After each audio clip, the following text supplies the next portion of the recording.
501, Chapter 501. That was what Nick did too, as he informed Vlad and the other royal vampires who held a messaging mirror of the list of things he needed for the ceremony. Is this list accurate? Not to pry, but much of this is extinct or nearly extinct, and all have uses in rituals. Vlad messaged back nearly immediately. I am aware of that, and in fact, I do need them for a series of rituals I wish to undergo. Nick replied, honestly, since it was pointless to hide his reason for wanting the ingredients. Vlad merely needed to glance at the list to see the commonality shared by the ingredients, and by extension why Nick wanted them. I do hope you reconsider whatever rituals it is that you are planning, as just from the ingredients required I can tell that they will alter you fundamentally as a wizard, and thus pose grave danger should something go awry. Vlad sent back seriously. I am aware of the risks, but they are necessary. Not to worry, though, as I will not rush the matter, but ensure that all possibilities within my control are accounted for. Nick sent to offer reassurance. Very well, as I see that you won't be dissuaded, I can only hope that your preparations prove adequate. After that, Vlad sent Nick a list of his own of the ingredients that he possessed, as well as his prices for them. Nick could only hiss at the prices attached, while being surprised by how many Vlad had from the list he sent originally. Nearly half of the total amount of ingredients, in fact, with some being unusually cheap suspiciously enough. Does this guy have a garden of these things or something? Nick thought, as he noticed most of the cheaper things were plants that could be cultivated with enough effort. For the things that couldn't be cultivated, however, the price never went below 10,000 galleons. Such a price was extreme even for Nick to pay with his fortune, but he couldn't say it wasn't fair, as most of these ingredients could be considered family heirlooms for wizarding families. So, with a pained wallet, Nick shelled out nearly 2 million galleons, leaving his fortune at a mere 157,000 galleons. Still a lot, to be sure, but Nick was no longer considered uber wealthy, as he had less money than the Malfoys by quite a bit. At least I have money pouring in from Blitzball, so while this is a heavy expenditure, I will eventually recover. Nick thought to try and ease the pain that came from handing out such a vast amount of money. Nick's perception of wealth was rather skewed, but even he could understand that what he had paid was a stupid high amount of money. That didn't even count the percentage that the goblins took for facilitating the trade. Unfortunately, Nick soon found out that his luck for collecting the ingredients ended with Vlad, as the rest of the royal vampire only had 1 or 2 additional ingredients, and also charged a vast amount for them. There were a few, however, that thankfully only wanted a few custom enchanted pieces of equipment for their ingredients, which was a trade Nick was all too happy to take. Over the next month or so, Nick got in the ingredients and even witnessed the dragon eggs hatching under Hagrid's care. The scene was actually a bit funny, as the half-giant was in tears of joy during the event, while even Dumbledore, who was present, marveled at it. Remarkable creatures, these dragons. Look at these scales that seem to actively absorb the magic from the air, and how they thrive within this extreme heat. Dumbledore commented as he inspected the dragon hatchlings. Nick wasn't surprised to see that the old goat didn't seem to notice how these dragons were not naturally evolved, as all traces of the magic, used to alter their previous generations, had been truly integrated into their biology, and thus looked natural. Nick didn't plan on pointing it out either, as that would bring up questions he didn't want to share the answers to. For example, where he found them exactly, and who or what modified the species originally. All of these were secrets that Nick had no intention of sharing with the wizarding world at large through Dumbledore. To be fair to the old goat, he had been surprisingly chill about the whole situation, and only wanted the best for the new species of dragons that had been undiscovered, until now due to their habitat and small population. Nick had moved the small colony of dragons to a nearby volcano, and told Dumbledore that was where they had been found, which the old man accepted easily enough. 502, Chapter 502. The huge ancient dragon that held the memories and soul of the Dwemer was not taken from the molten lake, of course, since that would condemn it at death, as it was Tier 5. But the rest of the species was moved.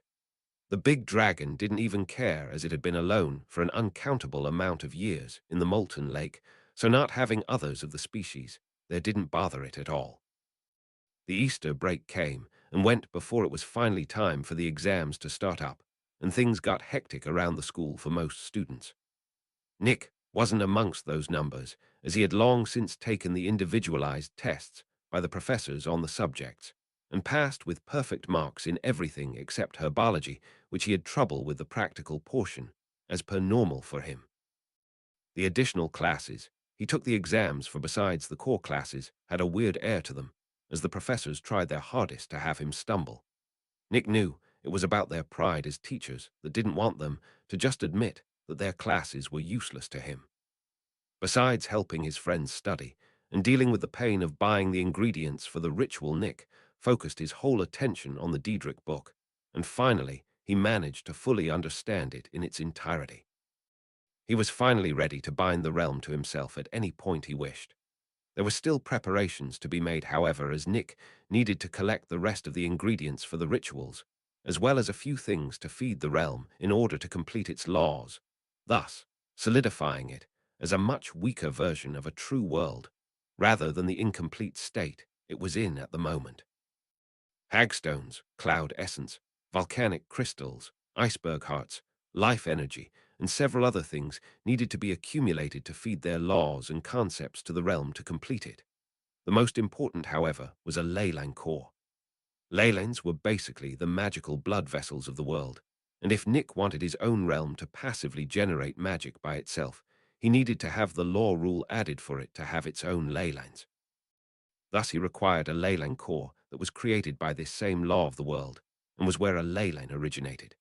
Few wizards were foolish enough to openly own such a thing, however, as taking the core was the same as removing a leyline entirely from the world.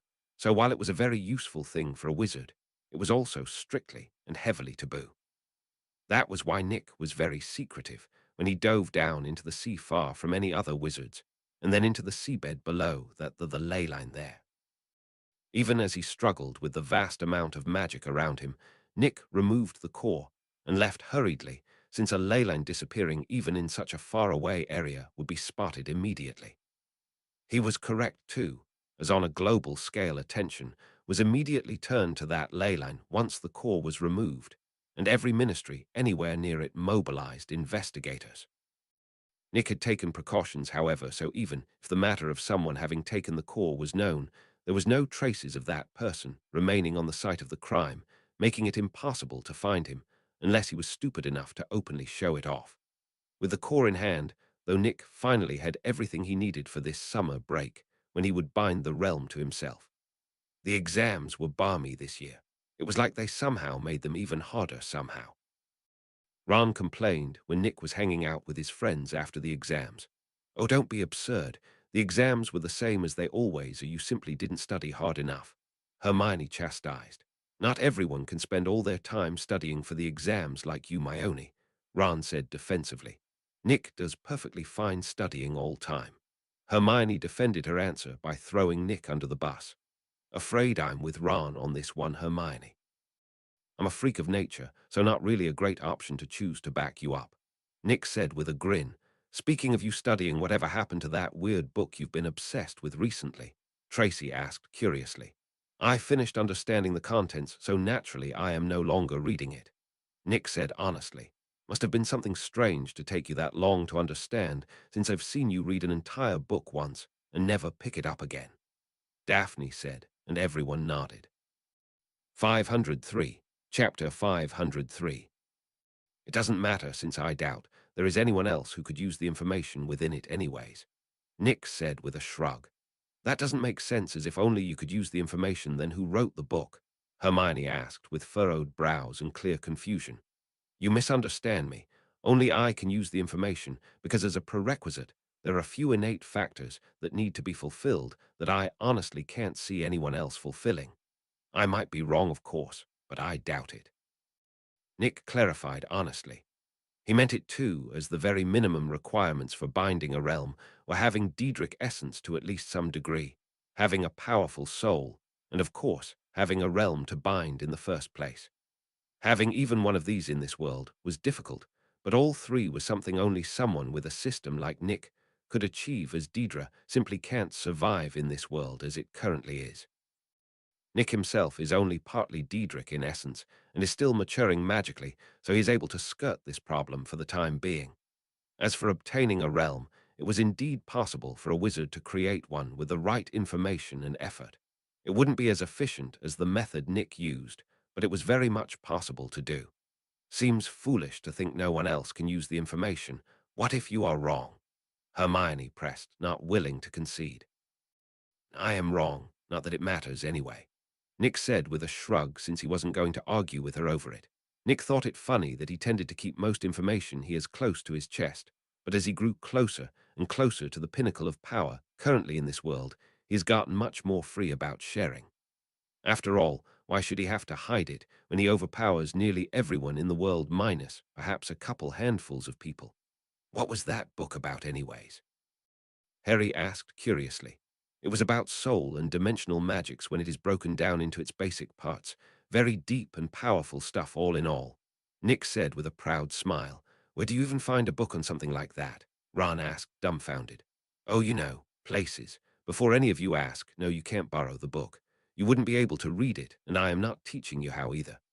Nick said calmly while munching on a chocolate walnut and peanut butter cookie. Anne, if you want the recipe, just ask. Hermione looked upset at that, but Nick didn't really care, as while he was all for helping his friends grow as wizards, he wasn't going to unnecessarily share his secrets. The Daedric rune language was just one of those things that he wanted to selfishly keep to himself. That reminds me, but I need to work on upgrading my Atronachs, since while an army of them is nice, it won't be much use if they get killed by random people when I send them out. Nick thought while making a note of it. While Nick had been away from the island, Darty had been in charge of creating new Atronachs and then teleporting them to the area set aside for them. Atronachs were very passive creatures normally, and thus just stayed in place until Nick took the time to stop by and give them purpose. The unfortunate part was that most of these Atronachs were the inferior sort and thus pretty weak. For the flame variant Atronachs, Nick could easily upgrade them by exposing them to magical flames of different types, but for the others, he needed a little more effort, though not enough to be a problem. Besides improving the Atronachs, Nick also wanted to collect the rest of the ingredients for the ceremony so he could complete that before he started binding his realm. Call it instinct or intuition, but Nick had a feeling that after binding his realm, he will lose the opportunity to gain anything permanent from rituals. He understood where this feeling came from, as well as after some thought on it, he realized that as a Daedric realm lord, his essence would be unaffected by any rituals after he binds his realm, so when he loses his body and is reborn from his realm, he will be back to the state he was before the rituals. Sure, his new body will be more mature, but whatever magical alterations he underwent in an unnatural manner after he bound his realm would be removed. 504, Chapter 504. It was a bit inconvenient as far as Nick was concerned, but otherwise a small price to pay for the immortality that binding the realm would bring. Still, Nick wanted to complete the ceremony before he bound his realm in order to make sure that the huge benefits of it would remain even if he lost his body.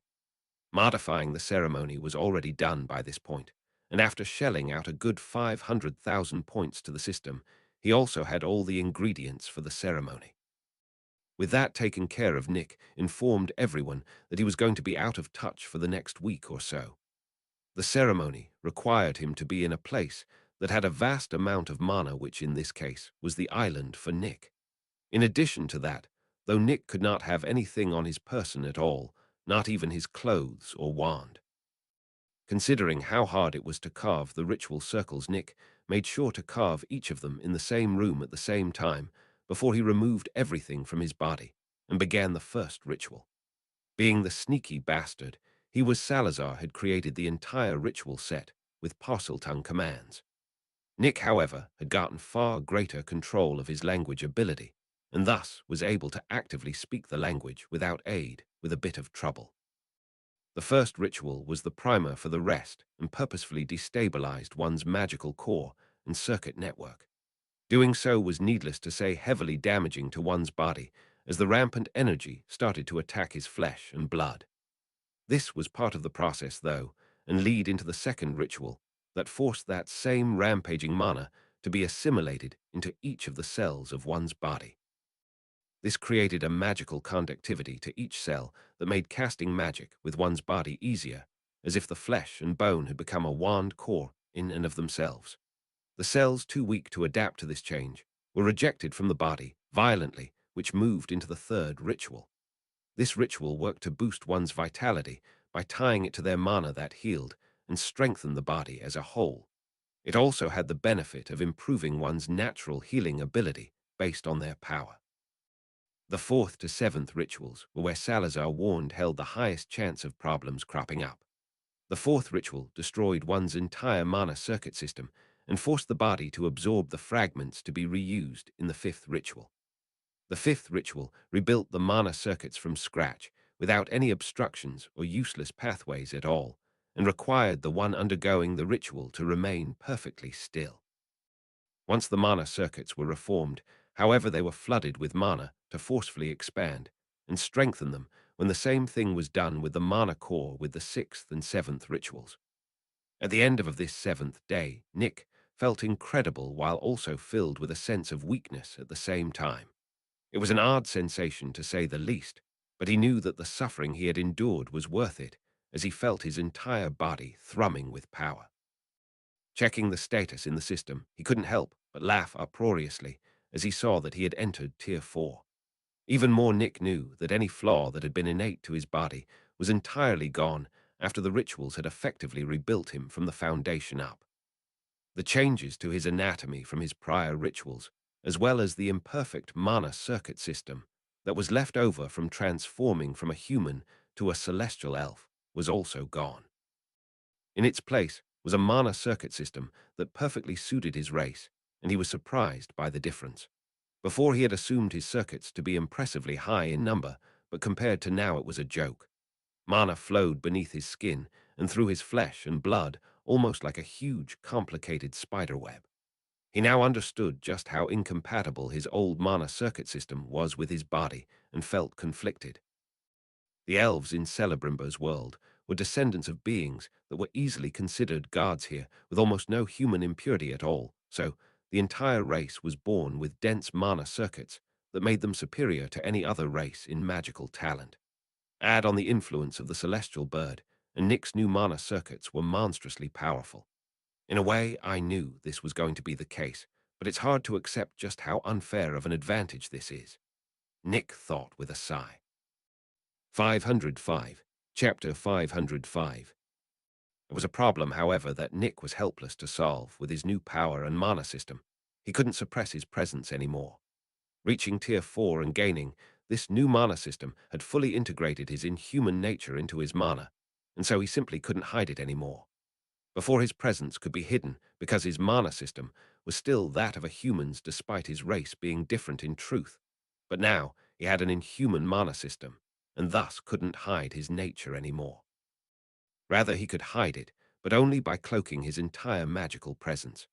That would prove awkward, however, as whether they realize it or not, most wizards rely on someone's mana presence to notice or understand someone.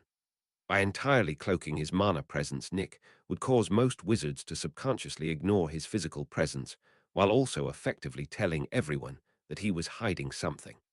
No matter what he did, it was a lose-lose type situation for Nick. He could only sigh. I always knew that I would eventually reveal my race, but I hadn't expected it to be so soon, he thought as he left the ritual room of the manor. He got dressed in the clothes he left outside the door and picked up his wand only to frown when he noticed that it had trouble adapting to his new power.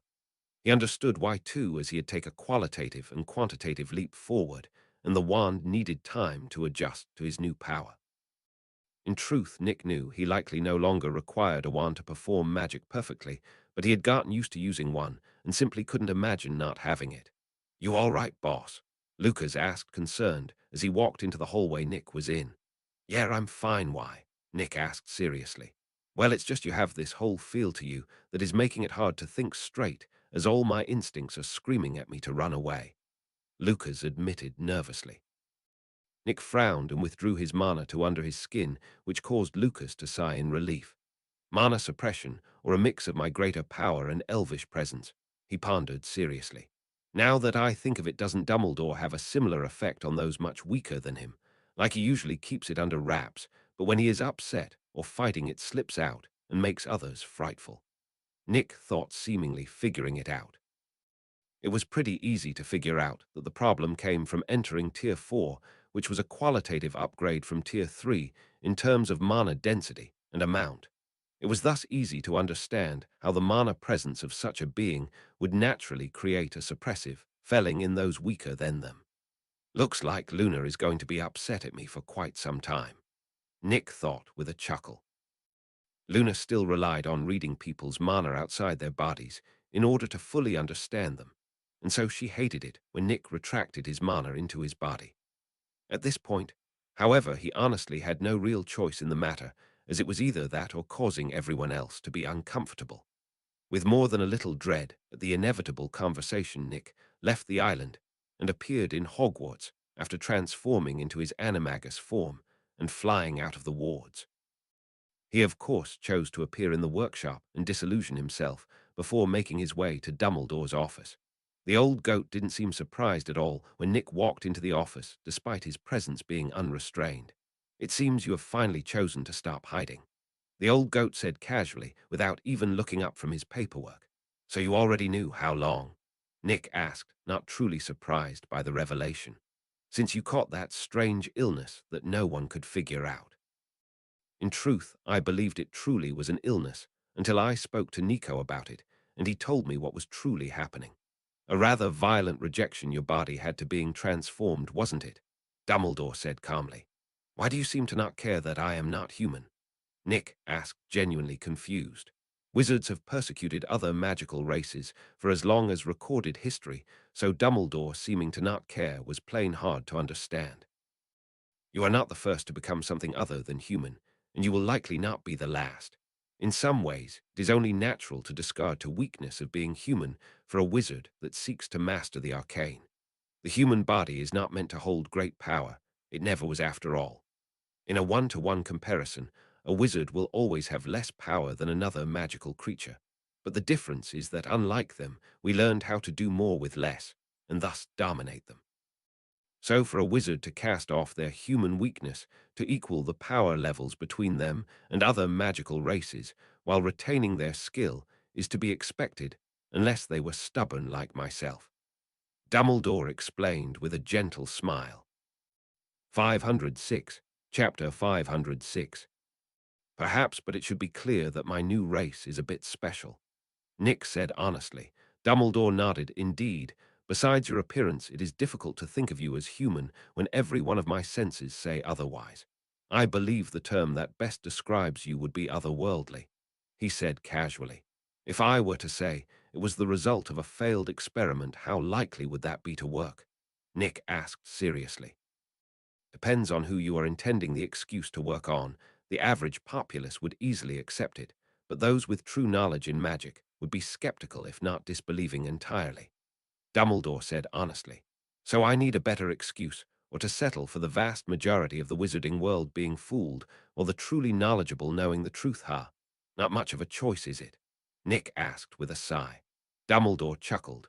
"Rarely do we even find the important choices in life so easy to make. If it is of any comfort, you may know that Nico, Vlad, and myself will support you should this reveal bring you trouble," he said reassuringly. "I can only thank you all in advance then," Nick said with a thankful smile. "Now that your change is going to be public, is there anything you are willing to share about this new race?" Dumbledore asked curiously. Now there's the researcher that discovered the uses of dragon blood with Flammel. I had wondered if he had been buried by the professor and headmaster," Nick teased.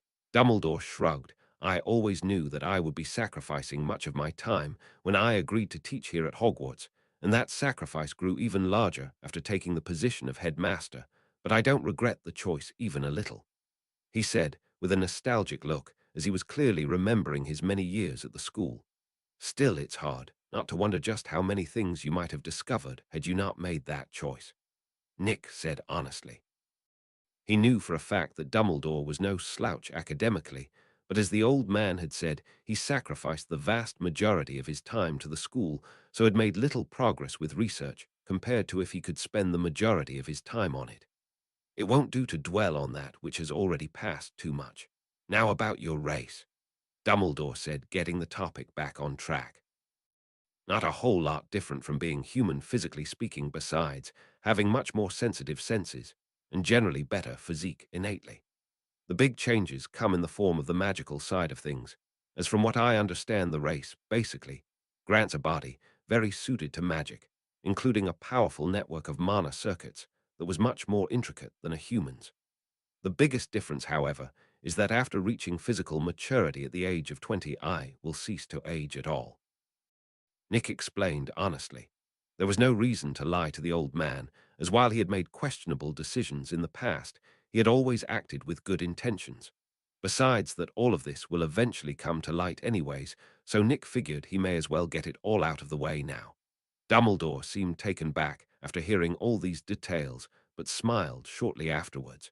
It would seem that congratulations are in order for becoming immortal, he said calmly. Nick shook his head. I am not immortal, but rather ageless, he said while thinking, though I will be solving that problem soon enough. The same could be said for vampires, and yet they are well recognized as an immortal race despite being very mortal. You need not put your achievement down, as very few can say that they broke free from the corrosive effects of time. Even more when, unlike vampires, your race truly does appear to be a true higher evolution of humanity, assuming you don't have any strange weaknesses like vampires, of course, Dumbledore said with a proud look. Nick knew that that pride came from the old man's place as the headmaster of the school, seeing one of his students succeed and make something of themselves. In a way, it was a sort of personal pride more than the kind one gets from doing something that they consider an achievement, a pride by association of sorts. No weaknesses to speak of perhaps, besides being a target of envy, not that I will be publicizing the details of my new race, Nick said with a smirk. 507, Chapter 507. After that, Nick left the office feeling much better about the situation than he did going into it. Sure, he knew that it was still going to be a stressful next few weeks as the news got out and everyone showed their reactions. But with such huge influences backing him, Nick knew he would weather the storm just fine. Even more, Nick didn't feel like he really needed to worry about the Order of the Golden Sands anymore after reaching Tier 4. It needed to be understood that he held the full knowledge of Salazar Slytherin's library, as well as all the information and skills Nick had personally researched at his fingertips. It would not be a stretch of the imagination to say he could likely fight Voldemort or Dumbledore to a standstill, or at least close to one, without any tricks or exploits. With those, however, he figured that he might even be able to defeat them, or at least force them to flee. There was one major problem, however, that he had to deal with in the form of the upper limit of power that the world could support. Even now, Nick could feel the discomfort that his body had in the low mana environment of the world. At the moment, it was just a very mild discomfort, not unlike a headache, but spread throughout his full body. While his new mana system and tier had caused his mana growth rate to drop in speed to the average level a third year would experience, it was still dangerously fast for a Tier 4. In fact, Nick figured he had at most a year and a half before he reached the peak of Tier 4, and his tier exceeded it naturally without him increasing his power actively at all. This was to say that if Grindelwald doesn't complete his ritual within that time, Nick very well might have to hole up on the island just to survive. The mere idea was uncomfortable for Nick to even consider, so one could easily imagine how bad it would be to actually experience. Thankfully, I still have things I need to do before this becomes a real problem, Nick thought as he walked through the hallways, ignoring the stares he was getting. Soon enough, he reached the workshop and entered it, but left the door open. This was intentional, as Nick knew that as word spread around the castle like wildfire, more and more people will seek him out to see if it was true. None of the students will likely be able to figure out why Nick gives them such a funny feeling, but the professors would probably be the opposite. Each and every professor in the school was either an expert in their own right, or had the high qualifications needed to teach here, even in the case of the Dada position. One had to remember that if you looked at each of the professors for the position in the canon timeline, they each had their own set of circumstances that made them appear capable of teaching, even the idiot Lockhart. This meant that even when desperately looking for people to take the position, Dumbledore still required a certain level of perceived competence. In Lockhart's case, he appeared to have ample experience in dealing with the dark arts and creatures considered dark even if it turned out to be false in the end. In Lupin's case, however, the man was not only a werewolf, but had fought against the Death Eaters and Voldemort over a decade ago, and had been keeping an eye on other werewolf packs for Dumbledore until he was hired for the Dada position. To Nick's surprise, however, the first professor to come to him wasn't any of the usual suspects like Flitwick and McGonagall, but rather Snape. "So you've finally taken that step, as well it seems," the man said, with what looked to be approval on his face. "You changed your race as well?" Nick asked, stunned to not have noticed it at all. "Indeed, however, unlike yours, my own transformation could barely be considered a very large one, as I merely changed myself to be closer to the art of potioneering, a variant form of humanity, if you'd like," Snape said calmly. Nick thought about it, and could admit that it would likely be such a minor change that it would barely even register in his magical senses.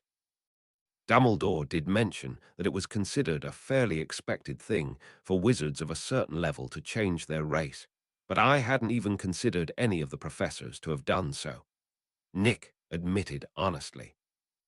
508, Chapter 508. Snape nodded. "He is correct, but you are slightly mistaken in thinking majority of your professors have changed their race.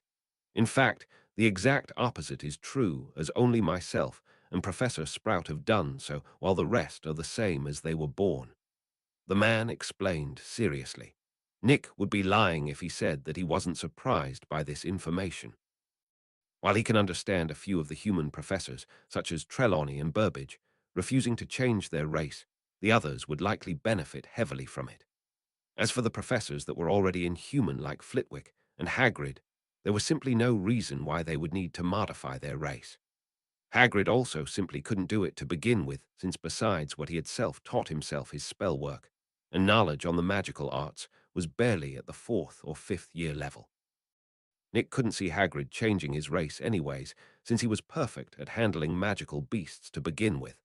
"I am surprised you haven't asked what the differences between my new race and being human were," Nick said honestly. Snape scoffed. "Sharing my own changes means nothing, as knowing them does not allow it to be used against me. Your new race is clearly a different matter," the man said sternly. "I see then, you must be curious if potions still work on me the same then." Nick questioned, and Snape nodded. "They do indeed work the same, as there was no change in that regard," Nick said, and the potioneer nodded before leaving. It came as little surprise to Nick that after Snape it was Flitwick who came to see him. My goodness, that presence is truly something else to experience in person. No wonder the rumors were so hard to understand, the half-goblin said with a smile. "To be honest, I hadn't wanted to reveal myself quite so early, but things rarely tend to work out the way we hope," Nick said with a smirk. "Very true. Still, I am concerned that you chose to make such a decision before maturing magically. I do hope this won't adversely affect you in any way," Flitwick said honestly. Nick smiled and shook his head. "Quite the opposite, in fact. I already hold more magical power than anyone else in this school besides Dumbledore, and not to slight the man, but I can even use it better too due to the differences in magical anatomy I have," he explained seriously. To prove this point, Nick waved his hand and cast a series of spells wandlessly. Flitwick watched in amazement at this and seemed to quickly figure out the crux of it. "You can freely cast spells without a wand without sacrificing power?" he asked, and Nick nodded. "Incredible. I dare say you may be right in claiming to be better than Albus at using magic, as even he cannot wandlessly cast magic so well," Flitwick said with a wide smile. Nick chatted with Flitwick a bit more after that, and even had McGonagall show up at some point and scold Nick for his reckless choice, while also congratulating him as well in her stern but caring manner. Then came the much more problematic part of his racial reveal in the form of his friends. Flitwick knew that what came next was none of his business, and left with the excuse that he had homework to grade. Nick couldn't blame him either, as what came next was bound to be uncomfortable. "So what's up with that weird feeling you are giving off?" Tracy asked, bluntly, once all of his friends had gathered in the workshop. Nick waved his hand, causing the door to shut without him moving from his seat.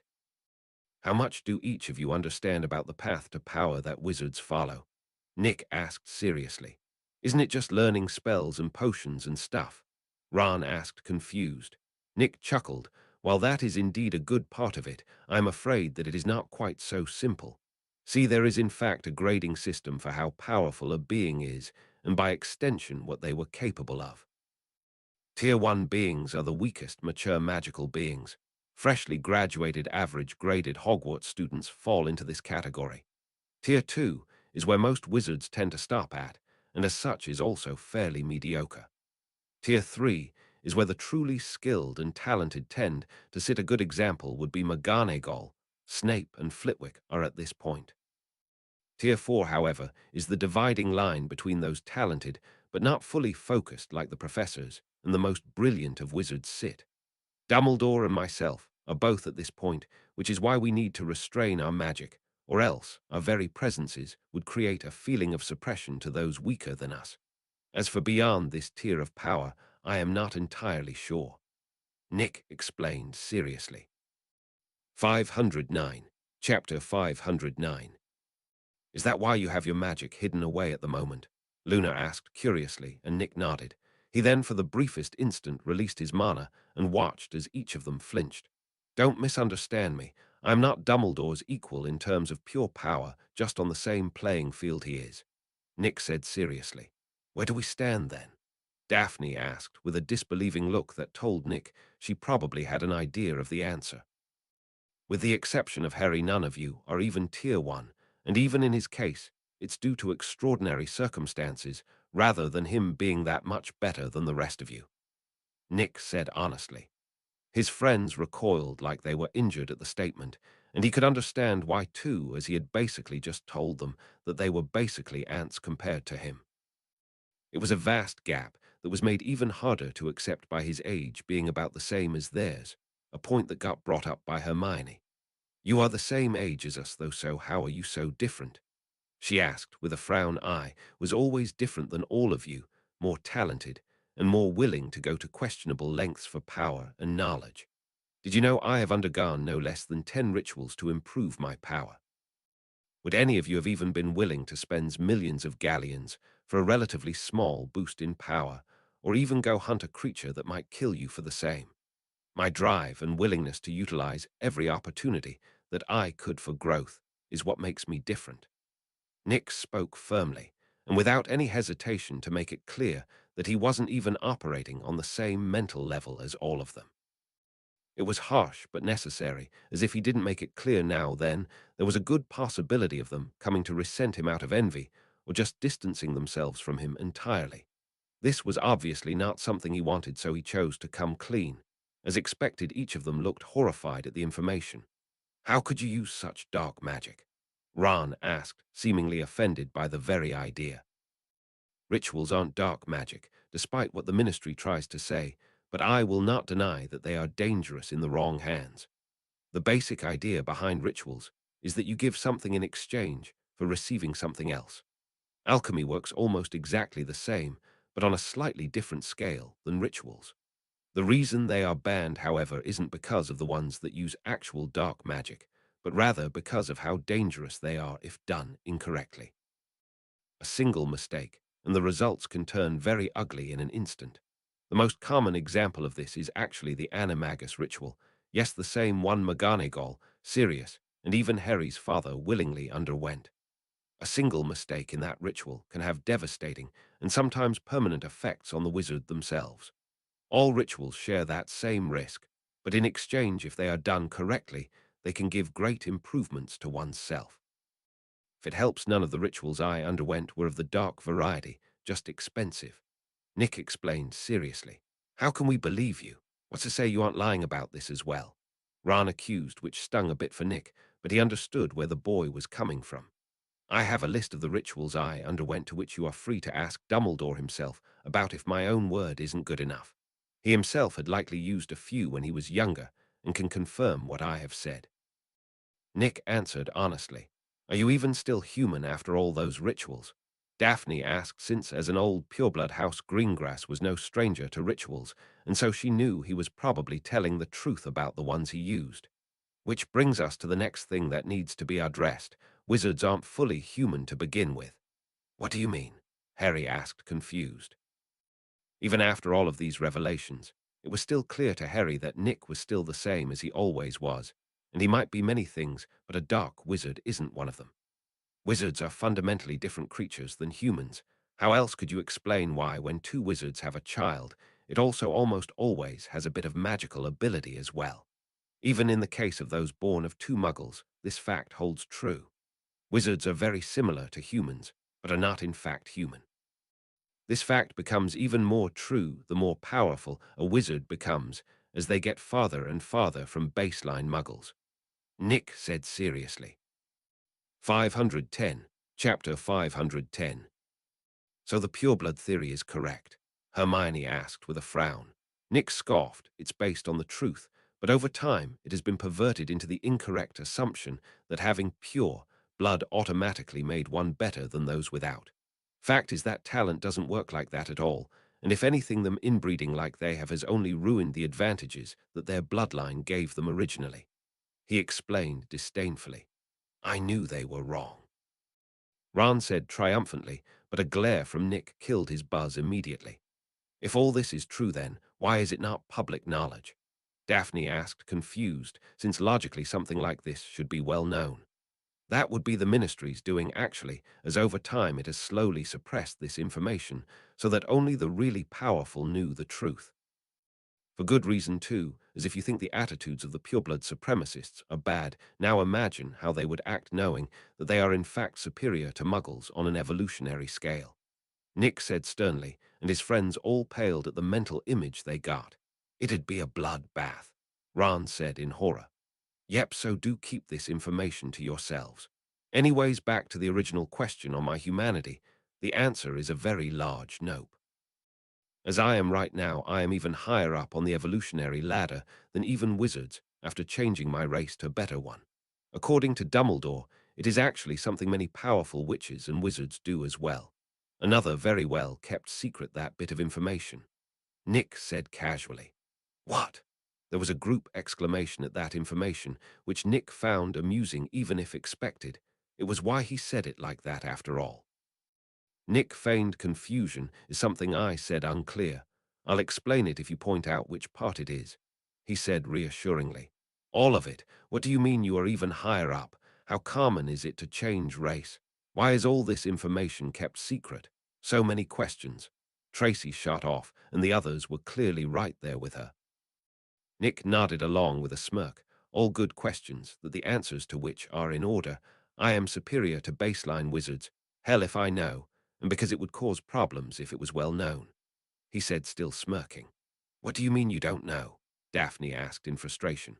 All right, enough teasing from me then.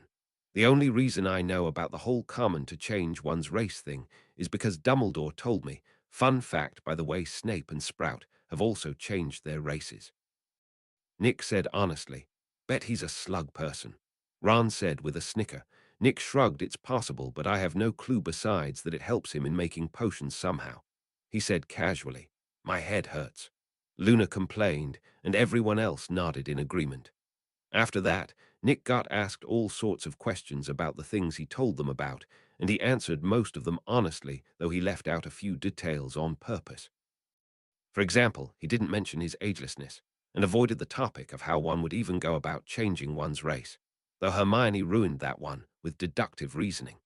It wasn't hard to figure out that one could use rituals to change one's race, a fact she shared with everyone else, thus forcing Nick to give very stern warnings about the risks involved.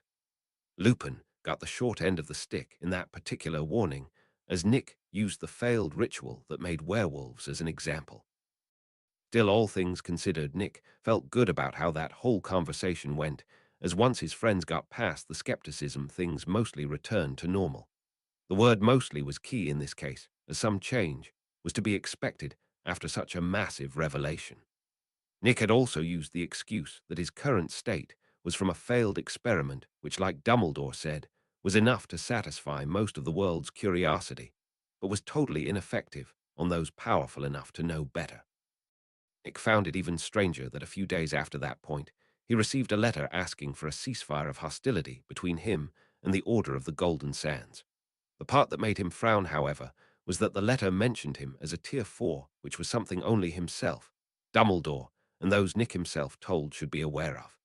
In the end, Nick chose to assume the Order used some sort of divination magic, and took steps to prevent that in the future before ignoring the Order entirely. 511. Chapter 511. Since he could not safely seek to increase his power, Nick chose to take another route and focus on his skill and knowledge for the rest of the school year. He still avoided the Dwemer lexicon, though, as he wanted to fully master the knowledge he gained from Slytherin's library first. He understood it, of course, but that didn't mean he had mastered it, so he focused on that for the last remaining month of the school year he had before he needed to start the binding process for the realm if he wanted to finish before the start of the next year. The downside to having such a vast repertoire of knowledge to master reared its ugly head during this time, as Nick had nearly 1,000 spells, potion recipes, and other assorted magics each to work on. The spells were the easiest, as he merely needed to cast it a single time to see the magic's true form and function thanks to his magical senses. This meant, while it was a tedious effort to cast all the spells, he mastered them afterwards immediately, after only a single success with them. The spells in Parseltongue were especially difficult, but also the most rewarding to learn for Nick. The language had a magical resonance with nature that empowered that variety of spells greatly. Even more interesting for Nick was that the snake summoning spell Serpensortia, that normally only summoned non-magical snake species, could also summon magical ones if used with Parseltongue. Of course, like all beast summoning magics, there was not any part of the spell that gives control over the summoned creature after it arrived. With Parseltongue, however, this was an entirely different matter, as all snakes, magical or otherwise, felt reverence to the language, and were usually more than happy to obey so long as the speaker didn't order something innately self-destructive. This was how Nick had managed to bring a runespore into Harry's employ in a funny way. Runespores were usually about 7 feet long snakes with orange and black striped scales that possessed a unique 3-headed body that was controlled by 3 joined minds for each head. The left head was the planner. The middle head was the visionary that imagined the magical snake's future actions, and the right head was the critic that vetoed any plans or actions that it found incorrect. The funny part was that the right head was constantly in danger of getting destroyed by the other 2 heads if it got too naggy, so the species rarely lived their naturally bountiful lifespans. In a way, the snake reminded Nick of what Harry, Hermione, and Ron would have been like had he not been around. Harry himself shared a similar thought process, and had thus been able to teach the serpent how to work with each of its personalities. The snake was scarily effective once this happened, as it efficiently imagined, planned, and executed its actions perfectly.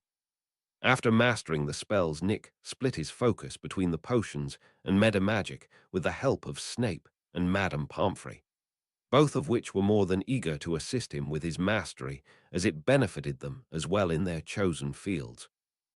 Much of Slytherin's knowledge in these fields could be considered new and exciting, so both experts were happy with the situation, even if it resulted in them arguing with Nick a lot, as they clashed with his knowledge of the professions.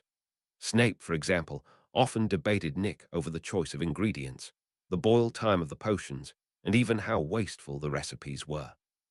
The man was a harsh critic, but clearly held great appreciation for the knowledge Nick had as well. As a result, Nick mastered the potioneering knowledge of the library at a staggering pace, alongside the meta-magic knowledge, as well with Madame Pomfrey, using her modern understanding of the field to rebuff his own ancient one or perfect certain parts of it further. Nick was sure that both experts knew very well that they were being used by him to master his knowledge, but he also was pretty sure they were fine with that. Soon the final week of the school year came around, and Nick was mostly satisfied with the progress he made mastering the knowledge from the library. I'd say I've gotten it about 70% mastered if I ignore the dark magic part of it, he thought as he played a game of wizarding chess against Ron. Blast it all! The redhead cursed after noticing the trap he had fallen into, which forced him to sacrifice his queen to save his king. And that is checkmate. Nick said after moving his other knight to seal off the king's escape routes with the second trap that had gone unnoticed due to the first. 512. Chapter 512. 3 out of 4. Ron asked, frustrated at his string of losses. Nick shook his head. Maybe later. For now, though, you might want to check to make sure you've got everything for summer break. If you need anything during that time, I won't be able to help you at all, he said calmly. You never did say why you were going to be busy over summer break. Harry pointed out curiously from nearby. Nothing you all need to worry about. Nick said casually. You might as well have not said anything at all. Ron complained. Nick shrugged. If you must know, I am preparing a trump card for the future, so I don't really want to go into details about it, he said honestly. You are almost as powerful as Dumbledore. What in Merlin's name could you need a trump card for? Hermione asked, confused. If I'm lucky, I won't need it, but if I am not, then I'd rather have it than not. Nick answered seriously. This was also very true, as while it was likely Zeus would end up destroying his body, at least once it was also possible that he would never have his body destroyed as well. Anyways, you really need to convince your family to move out of London before the end of next year, Nick told Hermione seriously. Why? She asked, confused. This thing Grindelwald's doing is going to turn things really ugly in places with a lot of people like that, and they might get caught up in the chaos of it all if they stay. If you can, I highly advise having them get as far from the city as possible before it starts. Nick warned sternly. You know what the Dark Lord is trying to do? Ron exclaimed in shock.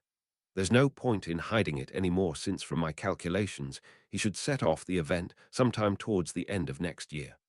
Basically, he means to flood the Earth with magical energy at a density that hasn't been seen here in a very long time. When he does this, the Muggles are going to be set back centuries on a technological standpoint, and even worse is that most of the species of animals and magical beasts on the planet are going to evolve into stronger, smarter, and more difficult to control versions in huge numbers. Once this happens, the wizarding word will be forced into revealing itself, and things will get bloody before they calm down. So if you can, Hermione, it would be for the best if you had your family move near Ron's, or at the least take refuge with Sirius. Nick said seriously, and his friends looked horrified. What a rotten thing to do. Ron said spitefully, and no one disagreed. The Ministry and Dumbledore must have a plan to stop this from happening, right? Tracy asked hopefully, but Nick shook his head. They have long accepted that they can't stop it, and have been preparing for it in hopes of reducing the amount of casualties to come. Nick said honestly. The events of this coming up year will likely be some of the brightest points in wizarding history that will be remembered after this new world order sets in. He added, how could someone knowingly do something like this? Luna asked, genuinely confused. Nick knew why too, as she was innately kind and helpful and simply couldn't imagine the sort of thoughts that would lead one down such a path. Grindelwald believes this to be the best way for wizarding kind to have a bright future. Sadly, his belief is not entirely wrong either. Few probably realize it, but with the way the Muggles' technology is rapidly improving, we only have about 7 or 8 years before they discover our existence, and that will end one of a few ways, with few of them being positive. In fact, there is a good chance that the Muggles will go to war with us with the intention of wiping us out entirely. Nick explained honestly. How can you say that? Hermione asked, offended by the implication behind what he said. Muggles have committed genocide and enslaved others for things as little as a different religion, skin color, and simply because they wanted what the others had all throughout history. The only difference between then and now is that they have gotten more efficient in killing each other, so what do you think they would do when they discover that magic is very much real, and that wizards have something they can't have themselves? I can tell you now, it's not going to be smile and embrace us with open arms. It may well become another dark age for wizard kind, and I honestly can't see us survive it in any meaningful capacity. Nick said sternly. 513. Chapter 513. The mood was grim for the group after that, and Nick chose to let his friends have the time needed to process this information. It was a tough piece of meat to swallow, but he was confident that they would be able to handle it without much issue. What he failed to consider, however, was that Hermione's bleeding heart would cause her to do something really short-sighted. She sent a letter to her parents containing this information, and her parents, without the correct context for the situation, did what any upstanding person would, and started warning their friends, who in turn warned their own friends. This created a ripple across all of London that drew the attention of the ministry and Muggle governments both. A simple letter had caused a breach of the statute of secrecy that revealed the existence of wizards to the Muggle government in the British Isles, beyond the Prime Minister and royal family that was already in the know about it. The ministry quickly traced the source of the problem back to Hermione, and early in the morning of the final day of school 3 Aurors came for her. Hermione Granger, in accordance with the laws pertaining to the statute of secrecy, you are hereby under arrest for revealing the existence of magic to Muggles. Please come quietly. The Auror in charge of the case said loudly before motioning for the other 2 Aurors to take the horrified girl. Nick wasted no time at all diving into the leading Auror's head to figure out what was going on before feeling a great deal of frustration when he found out. Dumbledore rapidly approached the group as he hadn't gotten any warning about this and wanted it explained. The leading Auror explained the charges against Hermione and how they came about, and the girl herself was in tears. As far as she knew, all she had done was tell her parents what was going on in order to convince them to leave the city like Nick suggested, but she had clearly not realized what actions her parents would take. What a mess, Nick complained in frustration. I'm just saying that this doesn't sound like Hermione at all. She's smarter than this. Ron argued for the umpteenth time.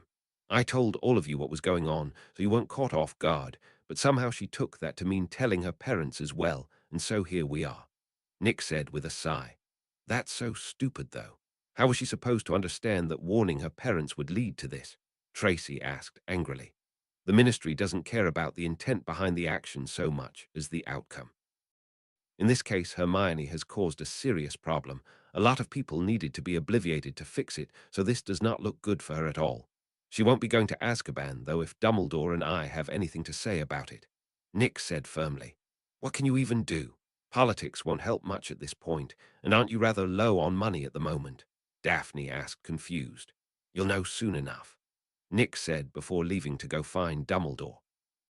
Old Man was of course in his office getting ready to leave himself when Nick walked in. The old goat looked at Nick and sighed. You know, there is no going back if you do this right, he asked softly. Nick nodded. We both knew it would come to this eventually, but I agree that the timing is less than ideal, he said, determined. The signs of Nick becoming the next great wizard had long since been clear, and both of them knew that at some point Nick was going to show that he was the next powerhouse of the British Isles. In a way, it was Dumbledore's time to step out of the spotlight and let someone from the younger generation take it. Hermione's matter was troublesome for Dumbledore to solve, because he was a well-known factor to be considered, but Nick was an entirely new powerhouse that would make Fudge more likely to pardon Hermione than test how he would react to her being sentenced. The way to accomplish this was quite simple, really. Nick was going to go to the ministry with Dumbledore, all while letting his mana flow from him freely. There was no chance in hell that Fudge wouldn't immediately be able to understand the implication behind the suppression that felt like Dumbledore's own. If that is your choice, then I can only wish you luck on your path, as it is a treacherous one, the old goat said before having Fox teleport them both to the ministry. 514.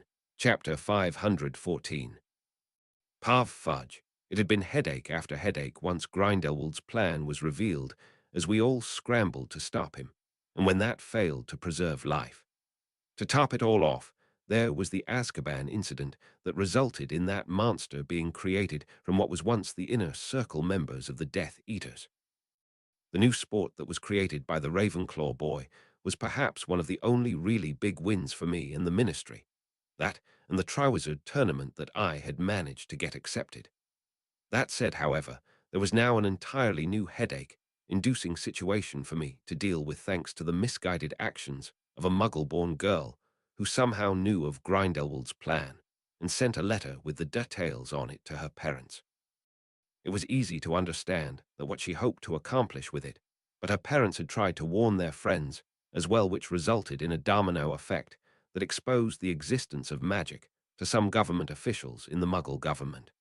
Thankfully, the damage was easily fixed and even helped to a degree, as it made the Muggle government work more closely with the ministry.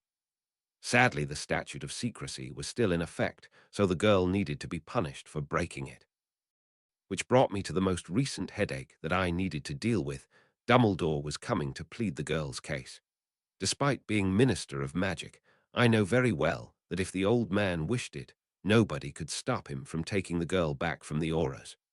Dumbledore and I might not agree on much, but both of us would rather not see him forced to that course of action. I am sure that I can lighten the punishment significantly in exchange for some favors from the old wizard, thanks to our combined political power.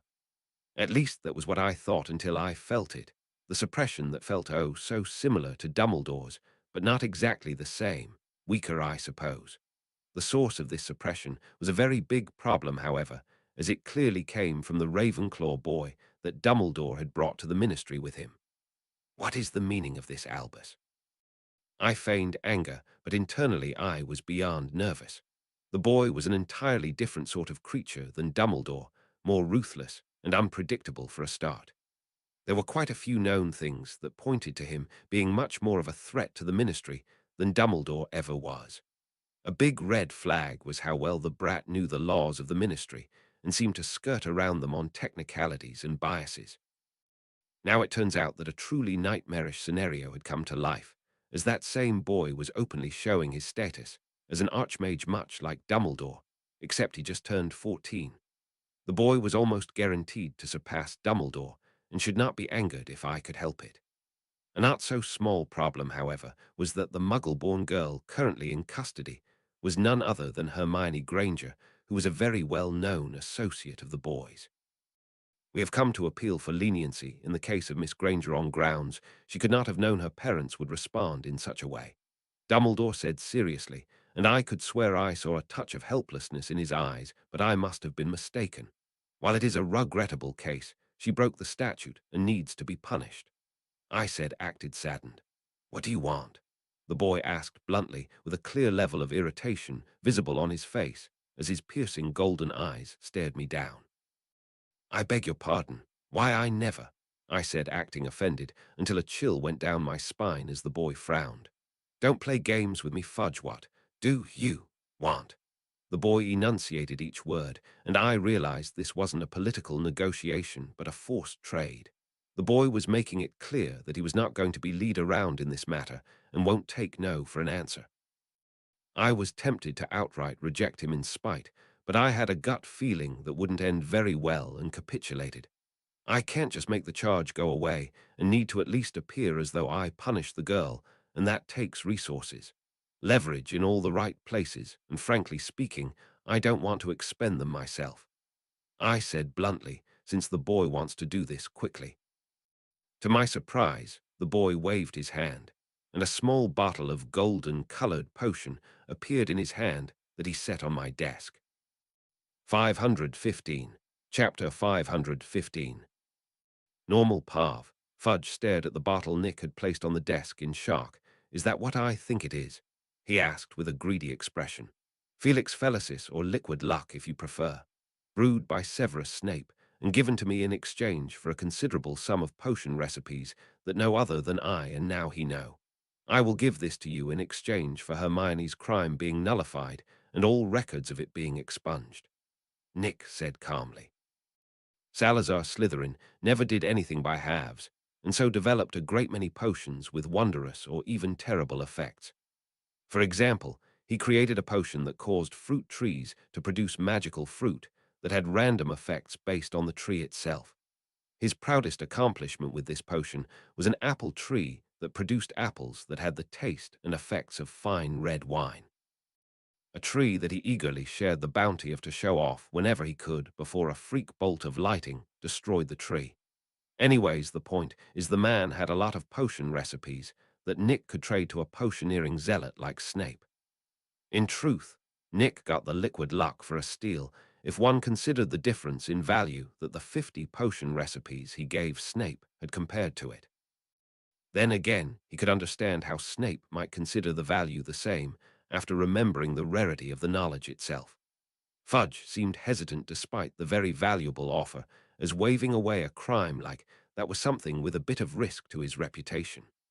Nick didn't press the matter, however, and stood there silently with Dumbledore, who also chose to ignore the fact Nick was openly, if a bit aggressively, bribing the minister. If it was something politics or money alone could get the potion wouldn't be so tempting, but the thing about liquid luck was that nearly every part of its creation had luck involved. The ingredients were a matter of luck. The conditions were so strict that one needed luck to fulfill them, and even if they were met, if one was unlucky, the potion would fail anyways for seemingly no reason. This meant that not only was it very expensive to even attempt making, but required such a high amount of skill that the potioneers who did very rarely sold it afterwards or attempted it a second time after succeeding. I suppose I should be able to pardon Miss Granger due to her clear love of her parents, though the parents in question need to be obliviated of the whole matter, of course.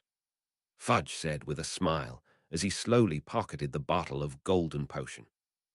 Then we have no more reason to take up your time, isn't that right, Professor Dumbledore? Nick asked, and Dumbledore smiled and nodded. Indeed, please do have a good afternoon, Cornelius, he said before leading the way out of the minister's office. I must admit that it is at least a small amount refreshing to see Cornelia so compliant for once. Normally, it's much more back and forth before we both get something we want, Dumbledore said once they got back to Hogwarts. It's all about presentation.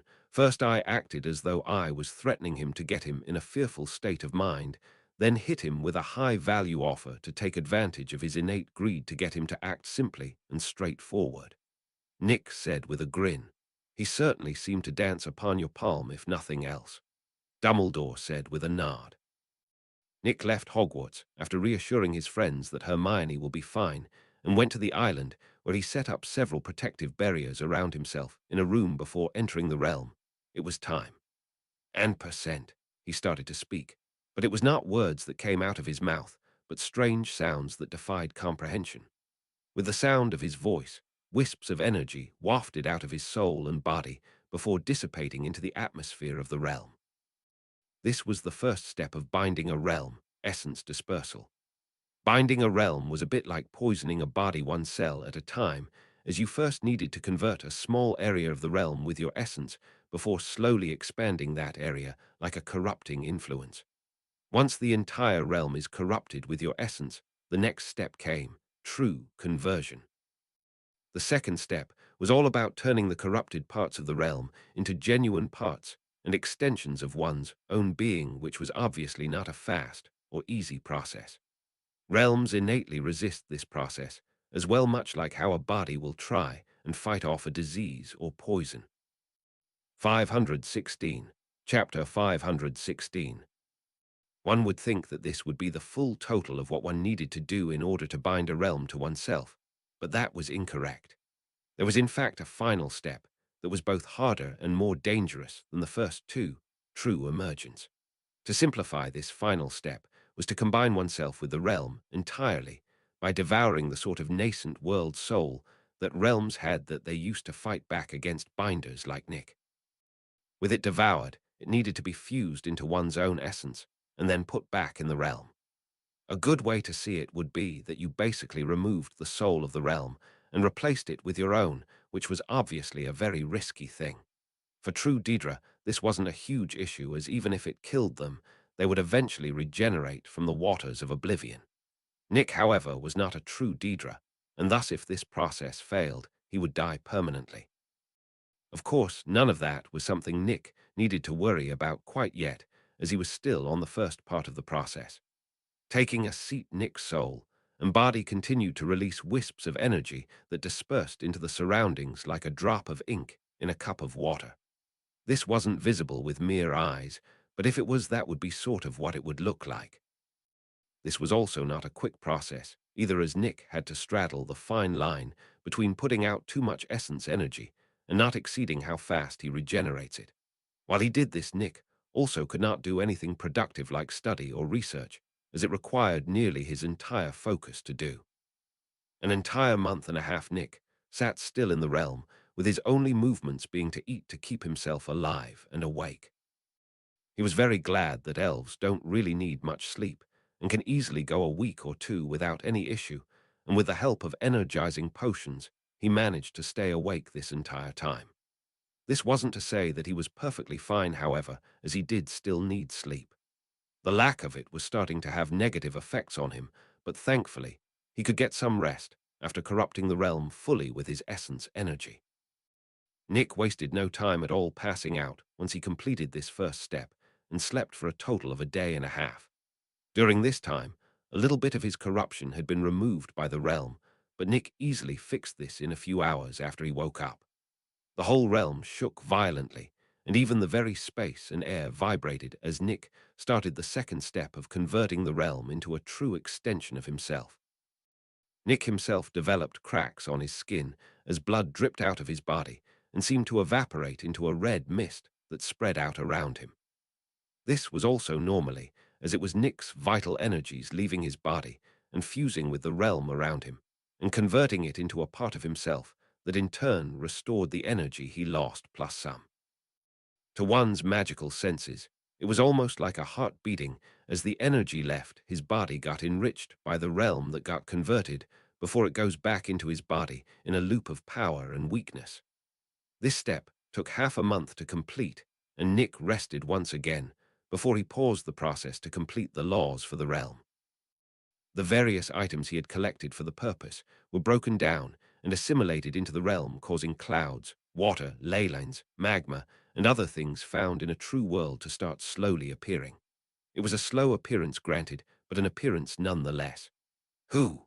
Nick took a deep breath before the entire realm was suddenly covered in a powerful glow as he blasted his spiritual energy throughout the whole thing to find the realm's soul. Gotcha, he thought as he found the nearly imperceptible spot in the realm that wasn't under his control and converged his power on it. Huck! Splat! Nick threw up blood as the realm's soul began to fight back as he started trying to devour it with his own being. Nick was taking serious damage from the struggles of the realm's soul, but grit his teeth and pressed forward as it was far too late to back out. He coughed up more blood, and his body paled, while his hair turned white from the damage his soul and essence was taking that was making him appear to age at a rapid pace. 517. Chapter 517. It was a violent and highly damaging thing, but Nick eventually succeeded in devouring the realm's soul and replacing it with his own essence. The change was immediate, as in an instant Nick had his mind filled with an overwhelming amount of information, as every grain of sand was known to him. Fuck, he thought as he struggled to contain the headache pounding against his skull. His brain wasn't designed to handle this amount of information, and Nick instinctually suppressed the input from his realm greatly. So this is why Daedric princes can get things hidden from them in their realms. They have to purposefully limit their perceptions to function properly. He thought seriously. Nick also couldn't help but notice that despite the realm being fully a part of himself, he felt suppressed in it.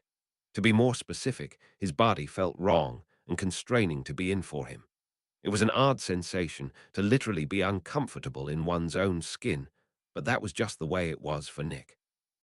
It was by no means all downsides, though, as Nick noticed, a sort of shimmering pool of chaotic water was rapidly forming in the realm that Nick understood the nature of immediately.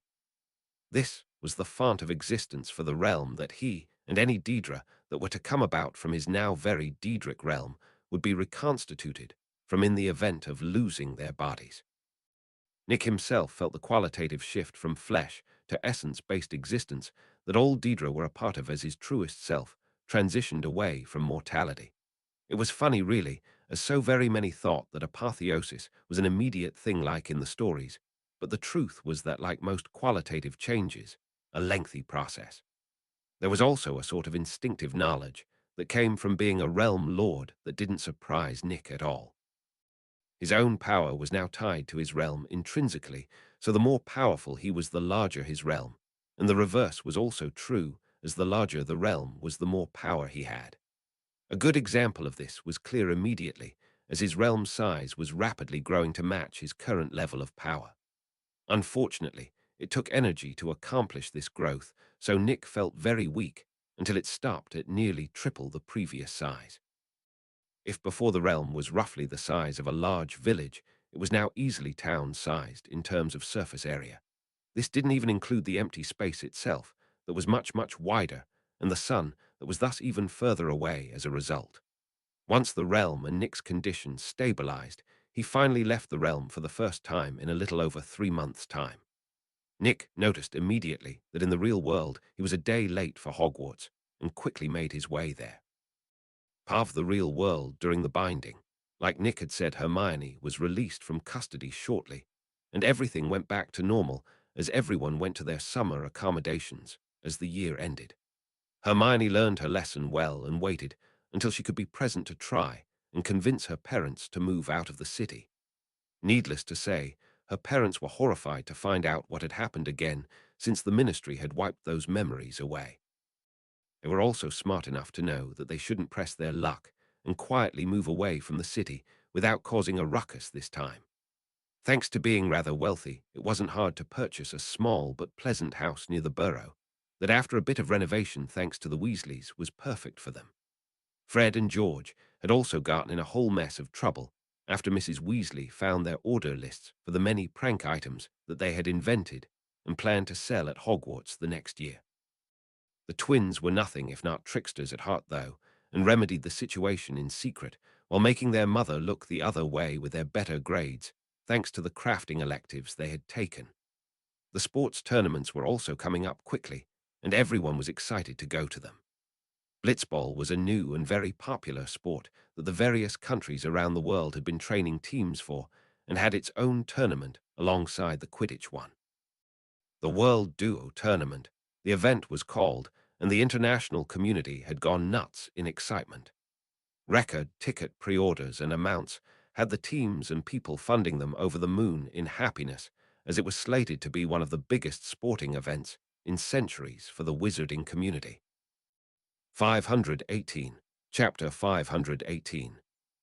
There were a few other things that had happened during the months that Nick was busy. Among them was the news that he was an archmage like Dumbledore, which many factions with spies in the ministry learned after his trip to it with Dumbledore. Nick had been expecting this information to get out when he bared his power during that trip. For the foreign wizarding communities, it became a priority to keep a close eye on Nick to make sure there wasn't another Grindelwald or Voldemort in the making. Most of the information gathered said that this wasn't the case, but in all matters like this caution was always advised.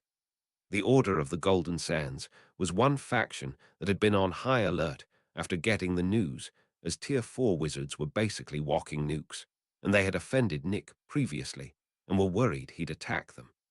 Yet as time went on, many noticed that there had been no trace of activity from Nick at all. Even the royal vampires had been unable to get any response from Nick, which had caused many to wonder just what was going on. Even as the tournaments came and went, there was no sign of him at all, no letters, no replies, nothing at all. When Nick was absent from the first day of Hogwarts, however, Dumbledore also got concerned. Another piece of news was that Grindelwald had started his sacrifices in North and South America, which was the last places he needed for his ritual preparations to be complete. This made those in the know begin stocking up on whatever they felt they might need in the next coming period. In a more than ironic twist, Fudge used the liquid luck to try and find something that would boost his reputation for the upcoming re-election, and found one Barty Crouch Jr. under Imperius by his father. It was a massive scandal and had Crouch Sr. imprisoned, while Crouch Jr. was given the Dementor's kiss for escaping, which had his father join him shortly in death, as he refused to eat until his body collapsed and ended him. In a way, it was spitting in the ministry's face, as he chose death over his deserved punishment. Regardless of that, however, Fudge got the accolades that he wanted at the small price of a bottle of potion nobody else knew about. When Nick showed up in Hogwarts, it sent a ripple throughout the school as everyone who saw him started gossiping about him. "Where the bloody hell have you been?" Ron asked angrily when he saw Nick. He wasn't alone either, as all of Nick's friends were also very much upset at how Nick seemed to drop off the face of the planet over the summer. "I told you before the year was out that I would be too busy to respond over the summer," Nick pointed out, not happy at being confronted like this. "Yeah, and we assumed that meant you'd still be reachable, not whatever in Merlin's name you were doing. Also, what the hell is up with that presence you are giving off? It's like you aren't even here." "Wait, you are actually here, right?" Harry asked, while Luna poked Nick with a finger just to make sure he was there. "What I was doing took up my entire attention, so obviously I couldn't respond or even check my mail. Also, my lack of presence is because of what I was doing, though what that was exactly I will be keeping to myself," Nick said in annoyance. "You don't get it, Nick. Everyone was trying to find you, including Dumbledore, and they all failed. There's out of reach, and then there's whatever you did," Daphne said seriously. "I don't see why they would after I made it clear to everyone before I left that I'd be out of touch," Nick said with a shrug. "Yeah, you said that, but everyone was expecting you to at least show up at the tournaments or even go to Diagon Alley, but there was nothing, not even your house elf fetching things for you like normal," Tracy said in exasperation. "Don't know what you were expecting me to say about it.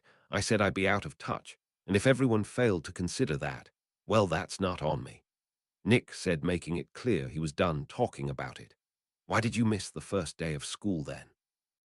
Hermione pressed, and Nick had to admit that one was on him a bit since he slightly underestimated how long it would take him to stabilize his condition. "It was a slight miscalculation on my part, that's it," he said honestly. 519. Chapter 519. Hermione glared at Nick, but he refused to budge on his unwillingness to explain anything. "Well, you missed the tournament, so I suppose that is punishment enough," Ron said, acting as the mediator oddly enough. "It couldn't have been that great, right?" Nick asked, more than happy to play along. "It was balmy, mate. They even had Velas as cheerleaders, not that we got to enjoy them all that much with the uppity French broads that made a ruckus about it in the box we were in," Ron said excitedly. "Sirius must have gotten you all box seats then, and I have a feeling that those uppity French broads you're talking about are not the sort of people you would like to get on the bad side of if they are who I think they are," Nick said with a chuckle. "Blonde and pretty with prideful attitudes and a problem with Vila cheerleaders?" Harry asked, and Nick laughed. "Oh yeah, that's easily the best description I think you could have given of the Delacour family's women. They are a very powerful pureblood family in France that says they are descended from Vilas without actually being Vilas themselves, which is totally nonsense, by the way," Nick said with a smirk. "Nonsense how?" Tracy asked curiously. "Vilas are an all-female race of magical beings that breed with wizards or muggles to continue their species, which means that there is no such thing as partially Vila. They either are or are not Vilas. In other words, it's a bunch of malarkey that should be ignored." Nick explained, more than happy to expose the French family's lie. "Why hasn't anybody said anything about it then?" Harry asked, confused. "I can answer that, actually," Daphne said seriously. This surprised most of the group, as usually Nick answers questions like that, so it was unusual for Daphne to instead. "What? I can know things too," Daphne said, looking offended by the looks everyone had. Nick merely motioned for her to continue, since he was interested to see what she was going to say. "Anyways, the Delacours have their fingers in basically the entire French wizarding economy, so even if someone were to figure this out, I doubt they would have the courage to blab about it, and if they did, I am pretty sure most people would ignore them," Daphne said seriously. "You are mostly correct, yes, however, there is one part you left out," Nick said with a smirk. Daphne looked confused. "What?" she asked curiously. "Simply put, everyone who tried to expose them has ended up disappearing mysteriously, or rather were made to disappear," Nick said with a chuckle. "Then are we going to be okay?" Ron asked worriedly. Nick nodded. "Unless you go trying to spread the information, I don't see why not.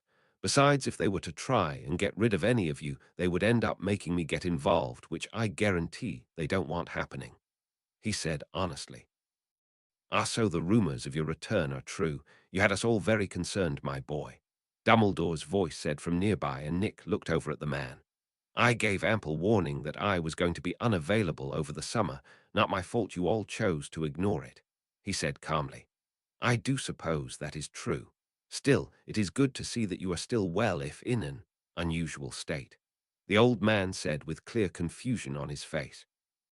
Can you actually tell what's different, or are you merely pointing out the obvious? Nick asked curiously. He was interested to know if Dumbledore, who can be considered quite knowledgeable in the fourth tier, can see what is going on with him. The later. I simply can't understand how you appear to be here, and yet at the same time my senses say that you are not. Most curious, the old goat said honestly. Nick knew that the reason for this was because his essence was pretty much absent from his body, since it was in his realm, thus making him lack any sort of presence, while he kept his mana hidden. In a manner of speaking, the body he was currently in was little more than an easily sheetable meat suit that he was piloting remotely. That was all the bodies of Daedra realm lords were most of the time, and this even included the physical forms of the Daedric princes themselves. The reason was simply because it was safer that way since, while the physical body was destroyed, the essence was rarely impacted, making killing them without destroying their realms utterly impossible. 520. Chapter 520. That's good to hear. It wouldn't be much of a trump card if it was so easily figured out, Nick said honestly. Dumbledore nodded in understanding. I see. Very well then, I will trust you to know what you are doing. On a different matter entirely, I'd like to discuss an upcoming topic with you, the old goat said, and Nick stood up to follow him since he had an idea what it was about.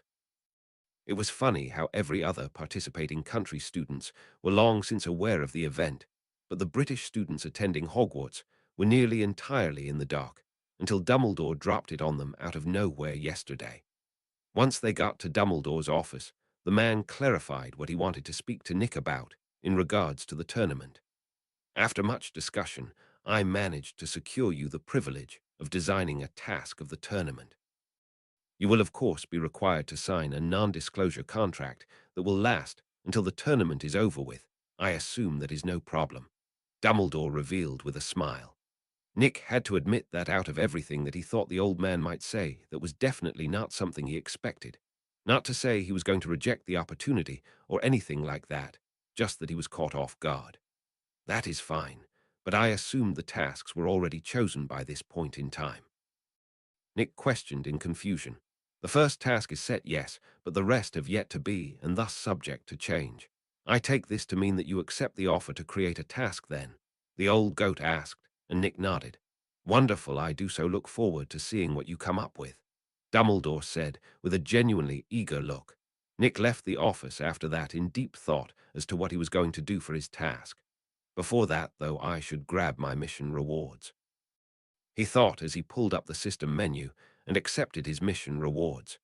Immediately, he felt a change in his essence within the realm that rippled into his body, but didn't seem to do anything else. The first optional task was not completed, so Nick didn't get the book that was the reward for it, but he did complete the final optional task of completing the laws of the realm. The reward had been a bunch of question marks, until now, and after accepting the rewards, Nick's eyes went wide as a powerful phenomena swept through the realm, and a bright burst of light and sound appeared in a single location before vanishing to reveal a large, ornate-looking cylindrical object about 3 feet wide and made of gold. It was an elder scroll. He stood frozen in shock as his lordly perception stared at the inconspicuous but horrifically powerful and dangerous object that had manifested in his realm. Somehow he knew that this scroll was called Arda, and was tied to the complete laws of his realm, making it uniquely suited to his use. It could not be considered anything but a truly divine artifact that Nick knew he would never allow another person to use under any circumstances. There was a bit of debate as to the true nature of Elder Scrolls, but the only thing truly agreed upon was that they were objects to be feared and respected by even gods, as their power was impossible to quantify. Yet at the same time, the scrolls were entirely inert until read or used in a special manner, making them little more than indestructible heavy objects. Nick knew of the scrolls, but had never thought he would possess one himself, and was thus unsure exactly what to do with his reward. I'll just keep it to the side for now, I guess. He thought as the scroll was placed in a wooden case that formed around it from thin air. This was one of the privileges of being a realm lord, matter manipulation. Any part of the realm that he had his perception on could be manipulated in what can only be described as a divine manner to create from nothing or transform without trading anything. It was a broken ability that allowed Nick to play around in a way that would make transfiguration and alchemy masters want to rip their hair out at how unfair it was. It wasn't all good, though, as the realm was now truly himself, so his mood caused it to change as well. Angry, rampant destructive forces. Happy, sunshine and rainbows. It made things interesting but dangerous for anyone inside the realm. 521. Chapter 521. Anyways, Nick returned to his friends and hung out with them while trying to think up a good premise for a task. The problem wasn't that there wasn't that many options, but rather the exact opposite in that there was far too many to choose from. There was the canon's second task, and the several dozen variations of it that Nick could think of just off the top of his head. Now that I think about the canon, though most of the tasks were rather focused on combat and environmental adaptation. What if I did something else? Nick thought with a grin. He had an idea that was nearly guaranteed to throw off the participants, but would indeed be an exciting way to show those watching a different sort of competence. The premise was a simple treasure hunt, but with a few twists. For starters, it would take the hostage idea from the canon's second task and implement it as a factor. The second was that Nick was going to create a special area for the task that simulates a random environment for each participant. In addition, there was going to be enemies through the task based on the magical creatures that would naturally live in them. Obviously, the creatures would be heavily nerfed false replicas, since the task was going to be hard to die in ideally. Nick had plenty of time to create all this as well, since his task was going to be the second that was to be held after Christmas break. It should be understood that the other schools with their potential participants wouldn't even show up until a week before Halloween, and the first task would be held sometime in November. This meant Nick's task only needed to be completed by January at the latest. So Dumbledore wanted to talk to you about the tournament. Did he drop any juicy hints on any of the tasks? Tracy asked greedily after he returned. Not a single detail. He merely wanted my help in setting up the welcome for the other schools while filling me in on the tournament being held. Nick lied calmly. He had no intentions of ruining the surprise for everyone and decided to lead them down a pointless trail instead. Drat. I was hoping he would have told you something, since you are clearly not going to be participating in it, Tracy said with mild disappointment. Oh, and why would I not participate? Nick asked, curious why she would say such a thing. Not that she was wrong, but in any case, she shouldn't be aware of the exclusion from it he had. It wouldn't even be a competition at that point, and literally everyone knows it. If there isn't some rule stopping you from joining, I'll eat my wand, she said with a scoff. Well, you are right in that I have been completely excluded from being a participant, so your wand is safe for now, Nick said with a chuckle. The next day, Nick got started on the project for his task in secret by heading to the Chamber of Secrets. Once there, he began to consume the statues that lined the wall before reconstituting their materials into a huge chamber using the realm. He then started to create a highly complex and extensive runic script to enchant the chamber to be not only spatially expanded by a massive amount, but to also have realistic environments. There were a total of 10 different environments that each participant could possibly encounter: forest, desert, volcano, cave, arctic, swamp, valley, mountain, lake, and urban, each of which Nick carefully programmed to have their own unique pros and cons that needed to be overcome. The worst one by far was the urban environment, as the magical creatures for that one were dementors, boggarts, and wizards, with the last being the biggest obstacles. Creating the nerfed versions of the magical creatures was the hardest part for Nick, as it was a mix of transfiguration, illusion magic, and runes. The result was a bunch of realistic-looking combat dummies with pre-programmed abilities that were weaker than their true counterparts. It took Nick nearly 3 weeks to finish this part and start moving on to the next step of creating the treasures to be found. Enchanted rings. Armor, weapons, wands, and potions were created en masse with different effects and materials. The reason Nick did this was because he thought the organizers had been far too cheap in the prizes for winning the tournament. The participants were going to be allowed to keep these treasures, so even if they didn't win, each participant still walked away with at least something. Was it necessary? Not really, but Nick felt like doing it, so why not? 522. Chapter 522. Do not be mistaken to think that these things were very valuable, though, as the enchantments were simple things, like having a certain spell on them, or even one that hummed a tune. They were more gimmick items than real treasures, but if one was creative, they still had their uses. The scoring system for this task of his was also very fair, as the more treasures someone got without taking injury, the more points they got with the only non-optional objective to be the rescue of the hostage that belonged to them. Nick chose to make that particular part the most difficult, as there would be either a very powerful guardian or several weaker ones for the hostage. Programming the chamber to have the hostage treated like a treasure and not a person was a bit of a pain for Nick, but he did it by creating a brooch that identified the person wearing it as the big treasure, that had the enchantment automatically set the guardians accordingly. As for the real treasures, there was a short bit of runic code that had the chamber scatter and hide them both in easy to find and hard to obtain locations at the start of the task when a participant entered the chamber. The final touch was a clever use of the protean charm to show what was happening inside the chamber by having what was the equivalent to cameras floating at a certain distance in the air overhead that could be switched between on the screens outside to see the participants' entire challenges. As only one participant could enter at a time, this was actually a small trick on Nick's part to catch them off guard, since they will think that their environment will be the same as the person who went before them.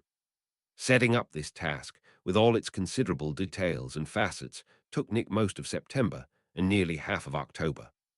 The rest of that time was spent in the one class he still took, divination and relaxing.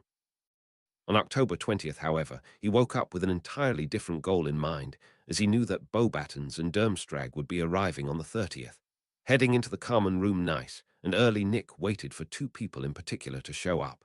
"Morning, Nick. Up bright and early like usual, eh?" Fred said cheerfully as he entered the common with his other half, George. "You know it, but I was actually waiting for you too, in fact," Nick said with a grin. "Oh. And do tell, what can we do for our bestest partner ever?" George asked curiously. Nick had never stopped helping the twins invent new prank items and funding their endeavors since he enjoyed seeing what they came up with. It certainly helped that they were actually pretty skilled at any branch of magic that could be used for pranks. Charms, transfiguration, potions, alchemy, they surpassed most students in Hogwarts in each of the subjects they actually studied. The reason their grades rarely reflected this, however, was because they took an unorthodox path to learning the magic, so they often had little knowledge on the usual topics that they would get tested on.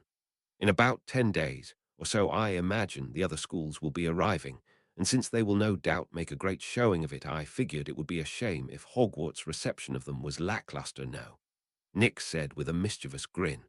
"How can we help?" the twins asked at the same time eagerly. It took some serious ninja-level stealth, but Nick and the twins managed to set up a welcoming spectacle for when the other schools showed up without anyone other than them knowing about it. It also took them about 5 days total to get it done, though obviously not back-to-back, as that would have made people suspicious. It was close, as the last item was set in place on the 29th at 11 at night. The castle had also been given an extra thorough cleaning to make it presentable for the guests, with even the portraits that were a bit grimy getting scrubbed. The whole school was nervous about the school's arrival the next day, and even the classes for that day were more bearable apparently. Nick wouldn't know since he didn't have any that day and had spent most of it double-checking the preparations for the other school's arrival. Soon enough, though, the professors gathered up the students of every years and marched them out to the castle grounds in order of the youngest to the oldest to wait for the schools to arrive at about 6-ish. 523. Chapter 523. There was a bit of complaining about having to stand in the cold for about 30 minutes before Dumbledore announced Beaubaton's arrival. The entire student population, minus Nick, and the few who genuinely didn't care scrambled to see where the other school was arriving from. Someone eventually pointed out the rapidly approaching large object flying over the forbidden forest, which had people guess all manner of insane or stupid things, that it could be like dragons or brooms. Anyone with semi-decent eyesight could tell that it didn't have a single pair of wide wings or gaps that those things would have. When it got much closer, everyone was left silent as it became clear that it was a house-sized carriage being pulled by half a dozen huge golden horses with large avian wings and red eyes.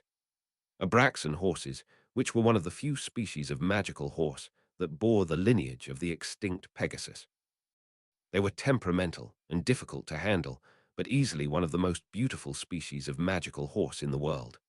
There was a bit of a panic when it looked like the carriage was going to crash into them, but it didn't happen, so things calmed down after it landed. Soon enough the door to the carriage opened up, and a male student jumped out before fiddling with the golden-colored steps before letting them extend. Then, from the inside of the carriage, Madame Maxim stepped out, eliciting some gasps from the Hogwarts students at her size. Nick took the opportunity, while everyone was distracted by her, to step out of line and walk over to Dumbledore. The old man gave him a questioning look, but chose to roll with it after Nick smirked and gave him a wink. "My dear Madame Maxim, welcome to Hogwarts," Dumbledore said with a warm smile. Madame Maxim turned to look at him and smiled as well. "Dumbledore and Monsieur Ravenclaw as well. I hope I find you both well," she said, eyeing Nick curiously. "In excellent form, as you can see," Dumbledore said brightly. "Ah, my pupils," Madame Maxim said, motioning towards the students from her school that had disembarked from the carriage and were shivering in the cold due to their pretty but impractical school outfits. The outfits were seemingly made of fine blue silk, but were horribly thin and did no good against the Scottish temperature. "If you'd like, I will disperse the cold for you all so that we can wait for Durmstrang to arrive. We have a grand spectacle arranged for you both in welcome after all," Nick said warmly, and Dumbledore was clearly caught off guard by this sudden preparation that he wasn't aware of before now. "Oh, well, if you be so ginned," Madame Maxim said with a curious look. Nick smiled and nodded, and for the briefest moment his magic was released as he waved his right hand, summoning a wide area warming spell that brought instant relief to everyone there. "So it's true that you've joined Dumbledore's level of power, then?" she said with a sigh as she unconsciously slipped back into her native French. Nick smiled and nodded. "I was luckier than most and had the opportunity. Ah, before I forget, thank you for the coat you sent me. It is my favorite," he said in French as well. "I am pleased to see that it suits you," she said with a wide smile. "Has Karkaroff arrived yet?" she then asked Dumbledore in a heavily accented English. "Not yet, but I imagine it should not be overly long now," the old goat said honestly. "Very well then, we shall wait, as I am quite curious about this welcome you have planned," she said casually. A few students from her school looked reluctant to just stand around like that, but chose to do so anyways after their peers gave them scolding looks. There were two students, though, that looked very uncomfortable at the moment and had trouble looking away from Nick. These two were, of course, Fleur and Gabriel de Lacquer, that were being affected by Nick's avian dominion. Luckily for them, there came a few strange sounds that no one could figure out the origin of until someone pointed out the disturbances in the Black Lake's water. Soon, a huge whirlpool formed as though a plug had been pulled from a bathtub, and from it rose a skeletal-looking ship with eerie glowing port lights and no sails yet had masts. The water settled, and the ship glided over to the shore where it anchored and dropped a long plank to the dry land. From the ship disembarked a long line of heavily furred people that marched up the grounds to where everyone was waiting. 524. Chapter 524. The front of the group was a man with grey hair wrapped in a similarly coloured fur outfit. "Dumbledore," he called heartily as he walked up the slope. "How are you, my dear fellow, how are you?" the man asked, clearly in a good mood. "Blooming, thank you, Professor Karkaroff," Dumbledore answered with a smile. Karkaroff was tall and thin like Dumbledore himself, but had his hair short and neat, while his facial hair was styled in a goatee that curled under his chin slightly. "Ah, and you must be the infamous Nicholas Ravenclaw," It is good to finally put a face to the name I have been hearing so often recently, Karkaroff said with a smile as he held out his hand for a shake. Nick took it.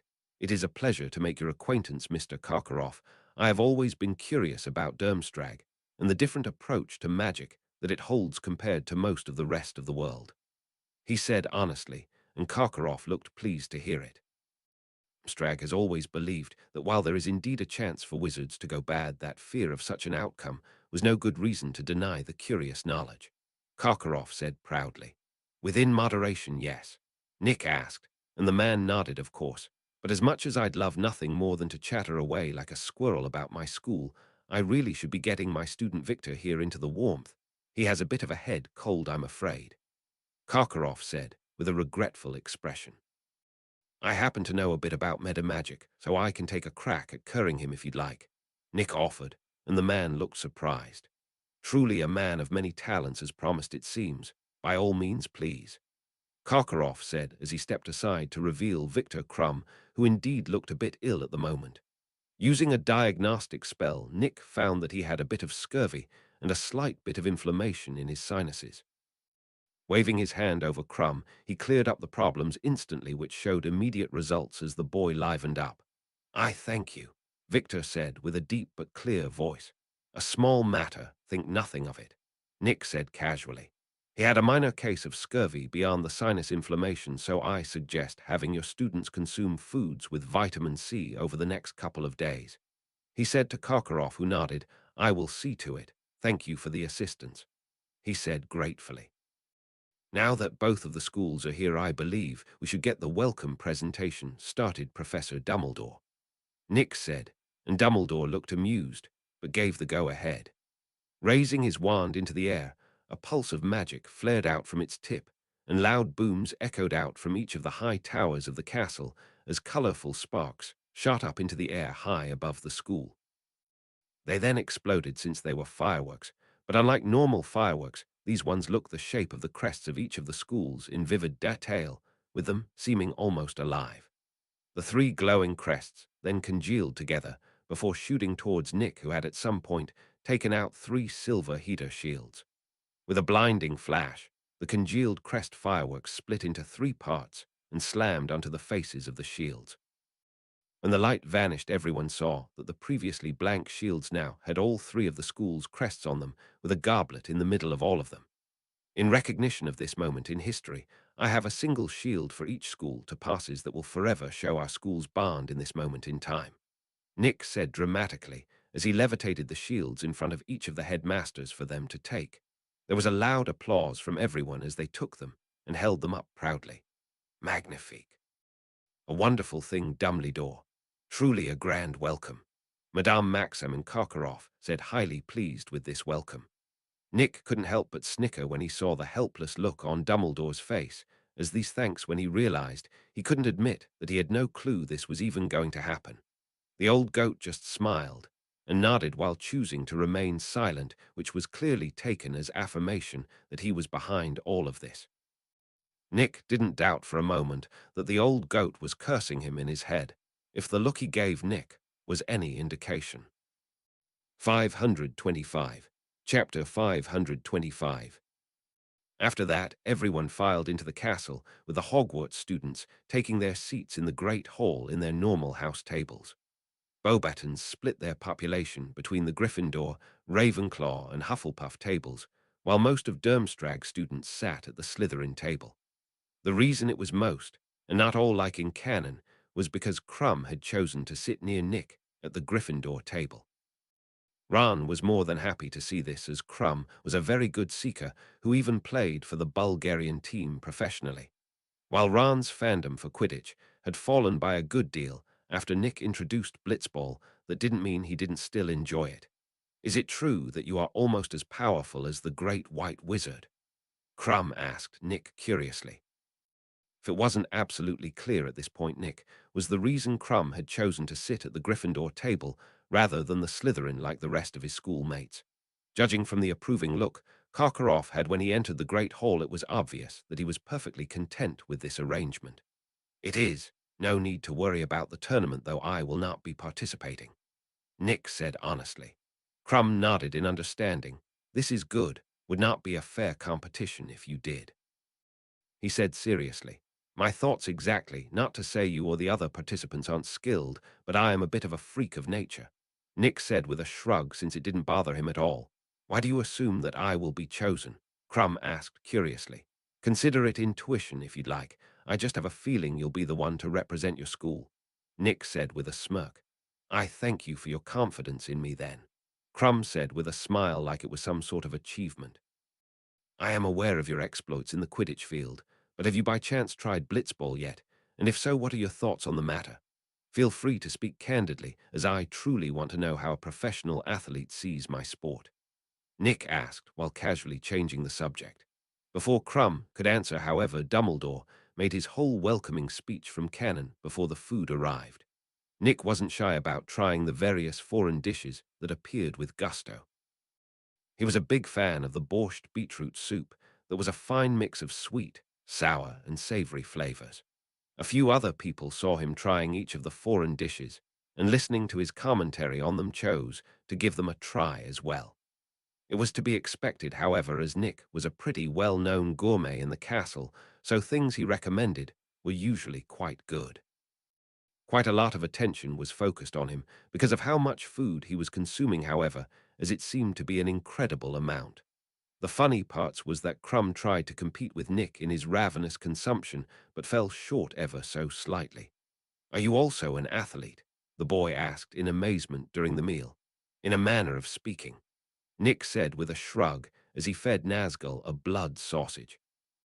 She was of course in her shrunk-down dog-sized state, but her true size was slightly bigger than an adult Hungarian horntail dragon. What an unusual creature. You're familiar, right? Crumb asked as he observed Nazgul that was begging like a puppy for scraps. An odd thing, considering how insanely dangerous she was, but she was pretty much the most mild-mannered creature he had ever seen. Don't let the cute face fool you. This one here is more dangerous than any dragon alive, and is actually shrunk down from her true size at the moment. Nick warned casually. He meant it too, as Nazgul could more likely than not slaughter even the Tier 5 dragon in the Molten Lake without any issue at all. Crumb's expression was conflicted as he looked to be torn between petting her and avoiding her. Behind her horns, Nick suggested, and Crumb looked confused. What? He asked, not understanding what he meant. She likes to be scratched behind her horns. Give it a go, she won't hurt you. Nick encouraged, and Crumb nervously did so before smiling contentedly as Nazgul eagerly accepted the attention. I swear that one's got more fans than you at this point. Hermione joked, and Nick shrugged. She's adorable, and I am definitely not the friendliest of people, he said honestly. 526. Chapter 526. No one argued with him on that point, either, as they had all seen him interacting with those around him, but of no interest to him. It was a fairly apathetic approach he had, as he simply didn't care, and it showed. How do you think they will choose the champions for the tournament? Ron asked no one in particular, but everyone got involved. Perhaps some sort of test with a dummy, Harry suggested, but Nick shook his head. They'll use the Goblet of Fire like they always have for the Triwizard tournament, he said casually.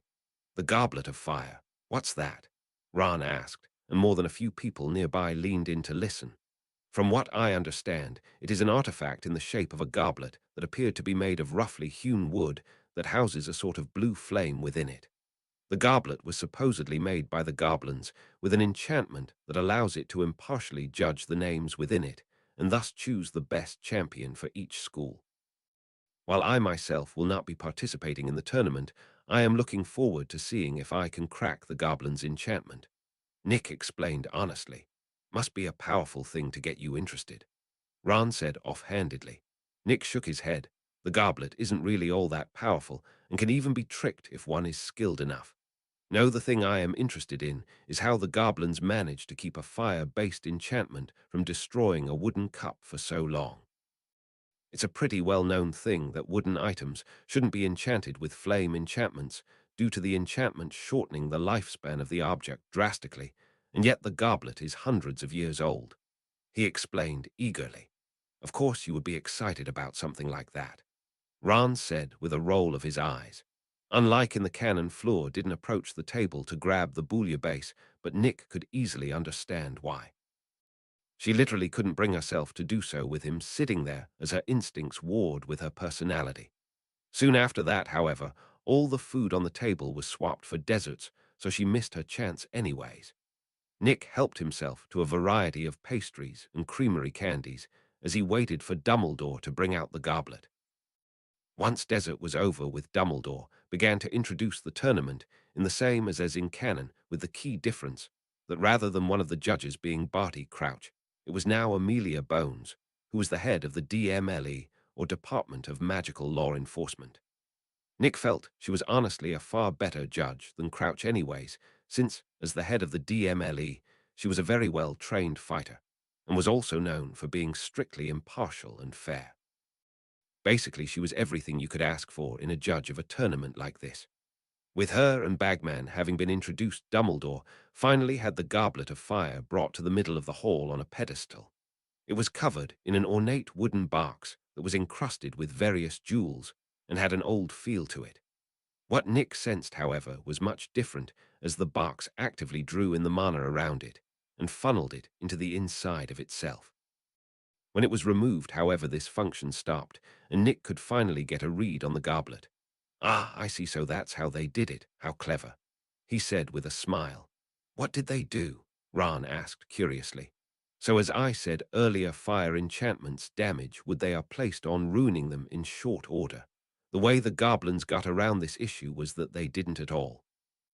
See, the goblet's enchantment is purposefully energy wasteful so that it would be rendered inert in a few short days after it has been activated by removing that box.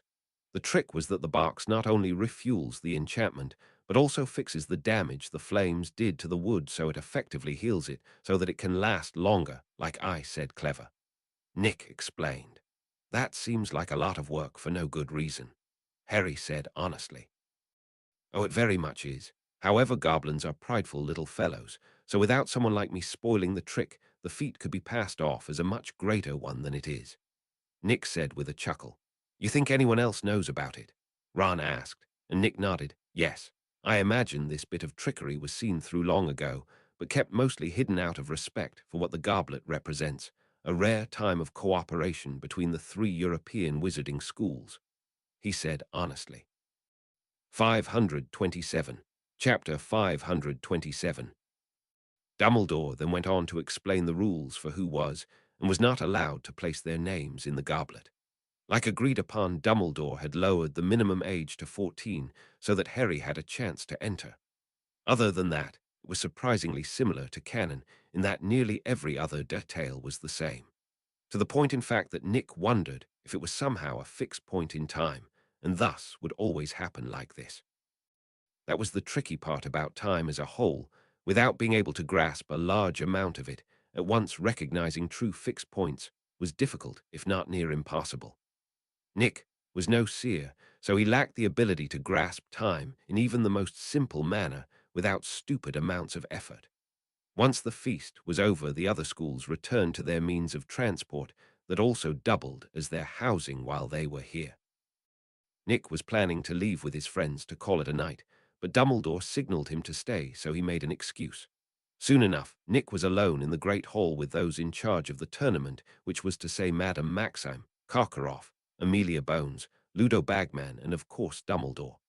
"I may have said that we had the tasks already planned out, but without your own, that is not entirely true, though we do have a backup task ready just in case," the old goat said calmly.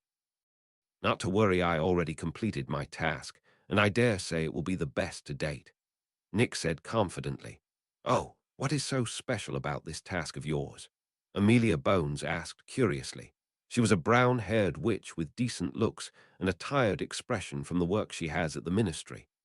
Nick grinned and began to give the details for the task that he had designed and relished the looks he got from them all as he spoke.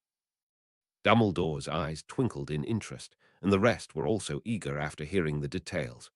"I must admit that I was skeptical of allowing a student to create a task, but I see now my concerns were unfounded," Karkaroff said honestly, and everyone seemed to agree with him. "Would you be willing to allow the DMLE to purchase this chamber and the constructs within it after the tournament?" I feel it would be an excellent way to train new auras.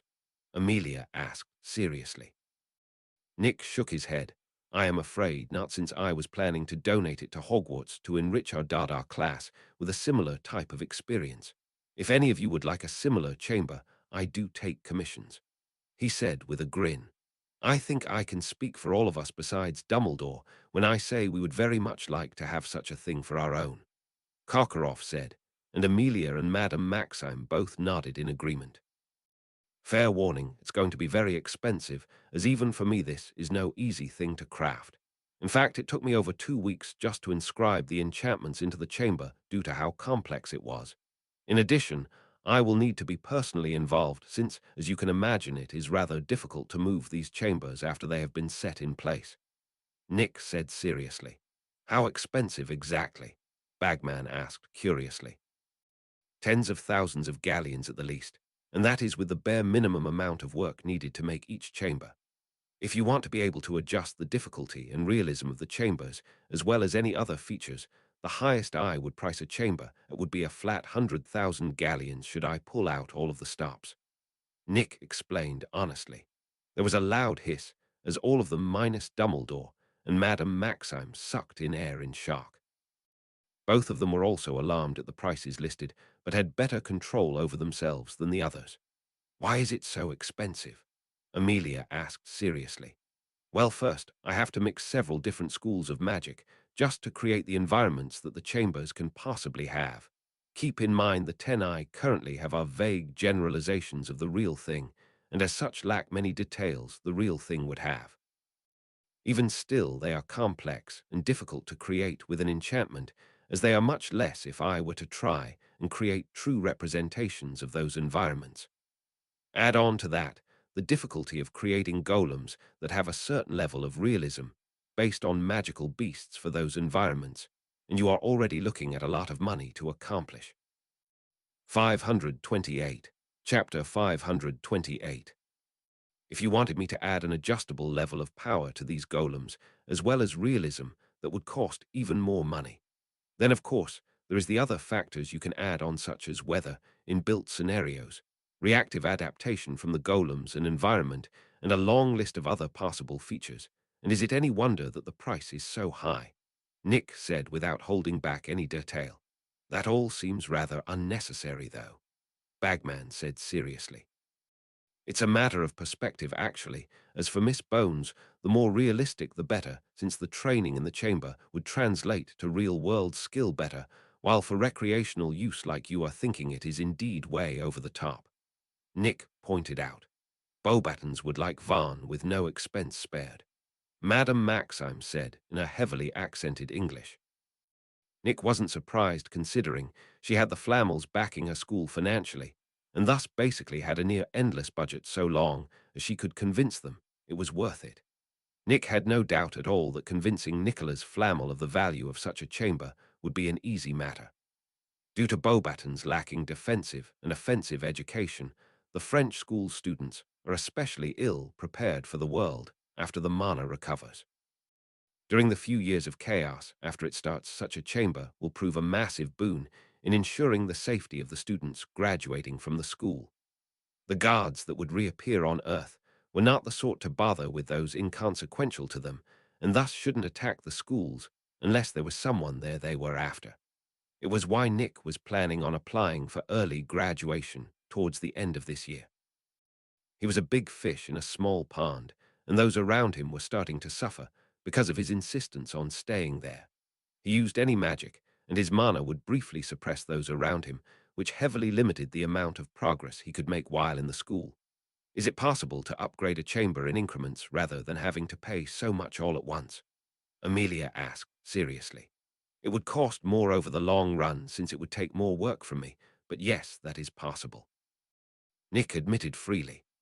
After that, the entire meeting devolved into a back-and-forth session of haggling between Nick, Amelia, and Karkaroff to see how much they could afford at the moment. Madame Maxime stood by her previous words and thus didn't have anything to add, and Dumbledore was perfectly happy with his donated chamber's current model, as it sat firmly at the middle price point. Nick had made it specifically for the task after all, so it had additional features that would normally not be there, but translated over to Dada teaching perfectly. After about an hour of pure back and forth, the deals were finally struck, and Nick walked away quite satisfied with them. Amelia had ordered a highly detailed urban environmental chamber with basic everything, but the human golems that were all to be programmed to have adjustable levels of power and difficulty. Karkaroff, on the other hand, got a multiple environmental chamber with various scenarios and randomized enemies within it. Amelia's was the cheapest, while Karkaroff's was the most expensive of the two. Nick made it clear that he could start construction on the chambers, but that they shouldn't be expected to be finished before Christmas for those two, while the one for Beaubatons would take even longer due to the sheer amount of stuff he needed to do to it. The next morning, the revolving door of people signing up for the tournament started, which of course included all of Nick's friends minus Luna, who pouted at being left out. Nick didn't really care about it, though, and instead was focusing his time on copying every book in the library, thanks to a nifty ability that came from being a Realm Lord avatar creation. It was basic instinct for Deidre to know how to create a vessel to house them, but Nick took this one step further to have a body under his control, both in the realm and out of it. There was a slight problem, however, in that the body he made was what his true form would be after shedding his old one. The appearance was mostly human or elvish, however the Daedric nature of it was apparent. The whites of the eyes were instead inky black, while they were also slits like a snake's, and still golden in color. The skin of the body was pale white, while the arms, legs, back and shoulders were covered in soft grey, white, and golden feathers, much like those of his animagus form. 529. Chapter 529. The chest and neck, meanwhile, had emerald green scales that Nick recognized as belonging to the basilisk he had killed long ago. In the same vein, the head had silken silver hair, and basilisk horns curled around its head like a crown, with electricity sparking on the right side and fire flickering on the left. Each finger and toe was tipped with a sharp black claw, and many of its teeth were sharp and predatory. Nick was glad that he hadn't shed off his body like the system wanted him to after seeing this form. While that body was humanoid in shape, it had a lot of beastly features that would have caused serious problems for him immediately. Sure, he could transfigure it to look normal, but should anything happen that required him to drop that transfiguration, his appearance alone would cause him to be either arrested or hunted down. All in all, though, it wasn't a terrible appearance for a Daedra to have, and was only mildly off-putting to look at. Anyways, by creating this second body in the realm, he was able to have it copy whatever his main body was reading. Thanks to his absolute control over the realm, he even had time sped up so that the main body only had to flip through a book with the briefest glances in order to copy all of the page's contents in the realm. He had only started on copying every book in the library after waking up, and was already finished with 2 whole bookshelves of it, which was not even a single % of the whole thing, but still good progress.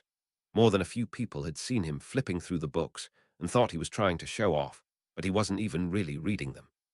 Nick ignored them and only left the library at dinner time to see who got chosen from the goblet. What were you even doing in the library anyways? I heard rumors you were just flipping through books all day, Harry asked curiously.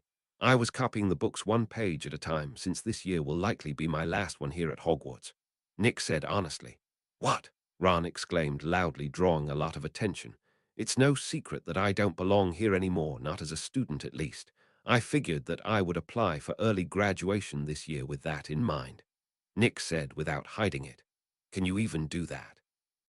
Hermione asked with a frown. Of course, the requirements are really high, but it is entirely possible.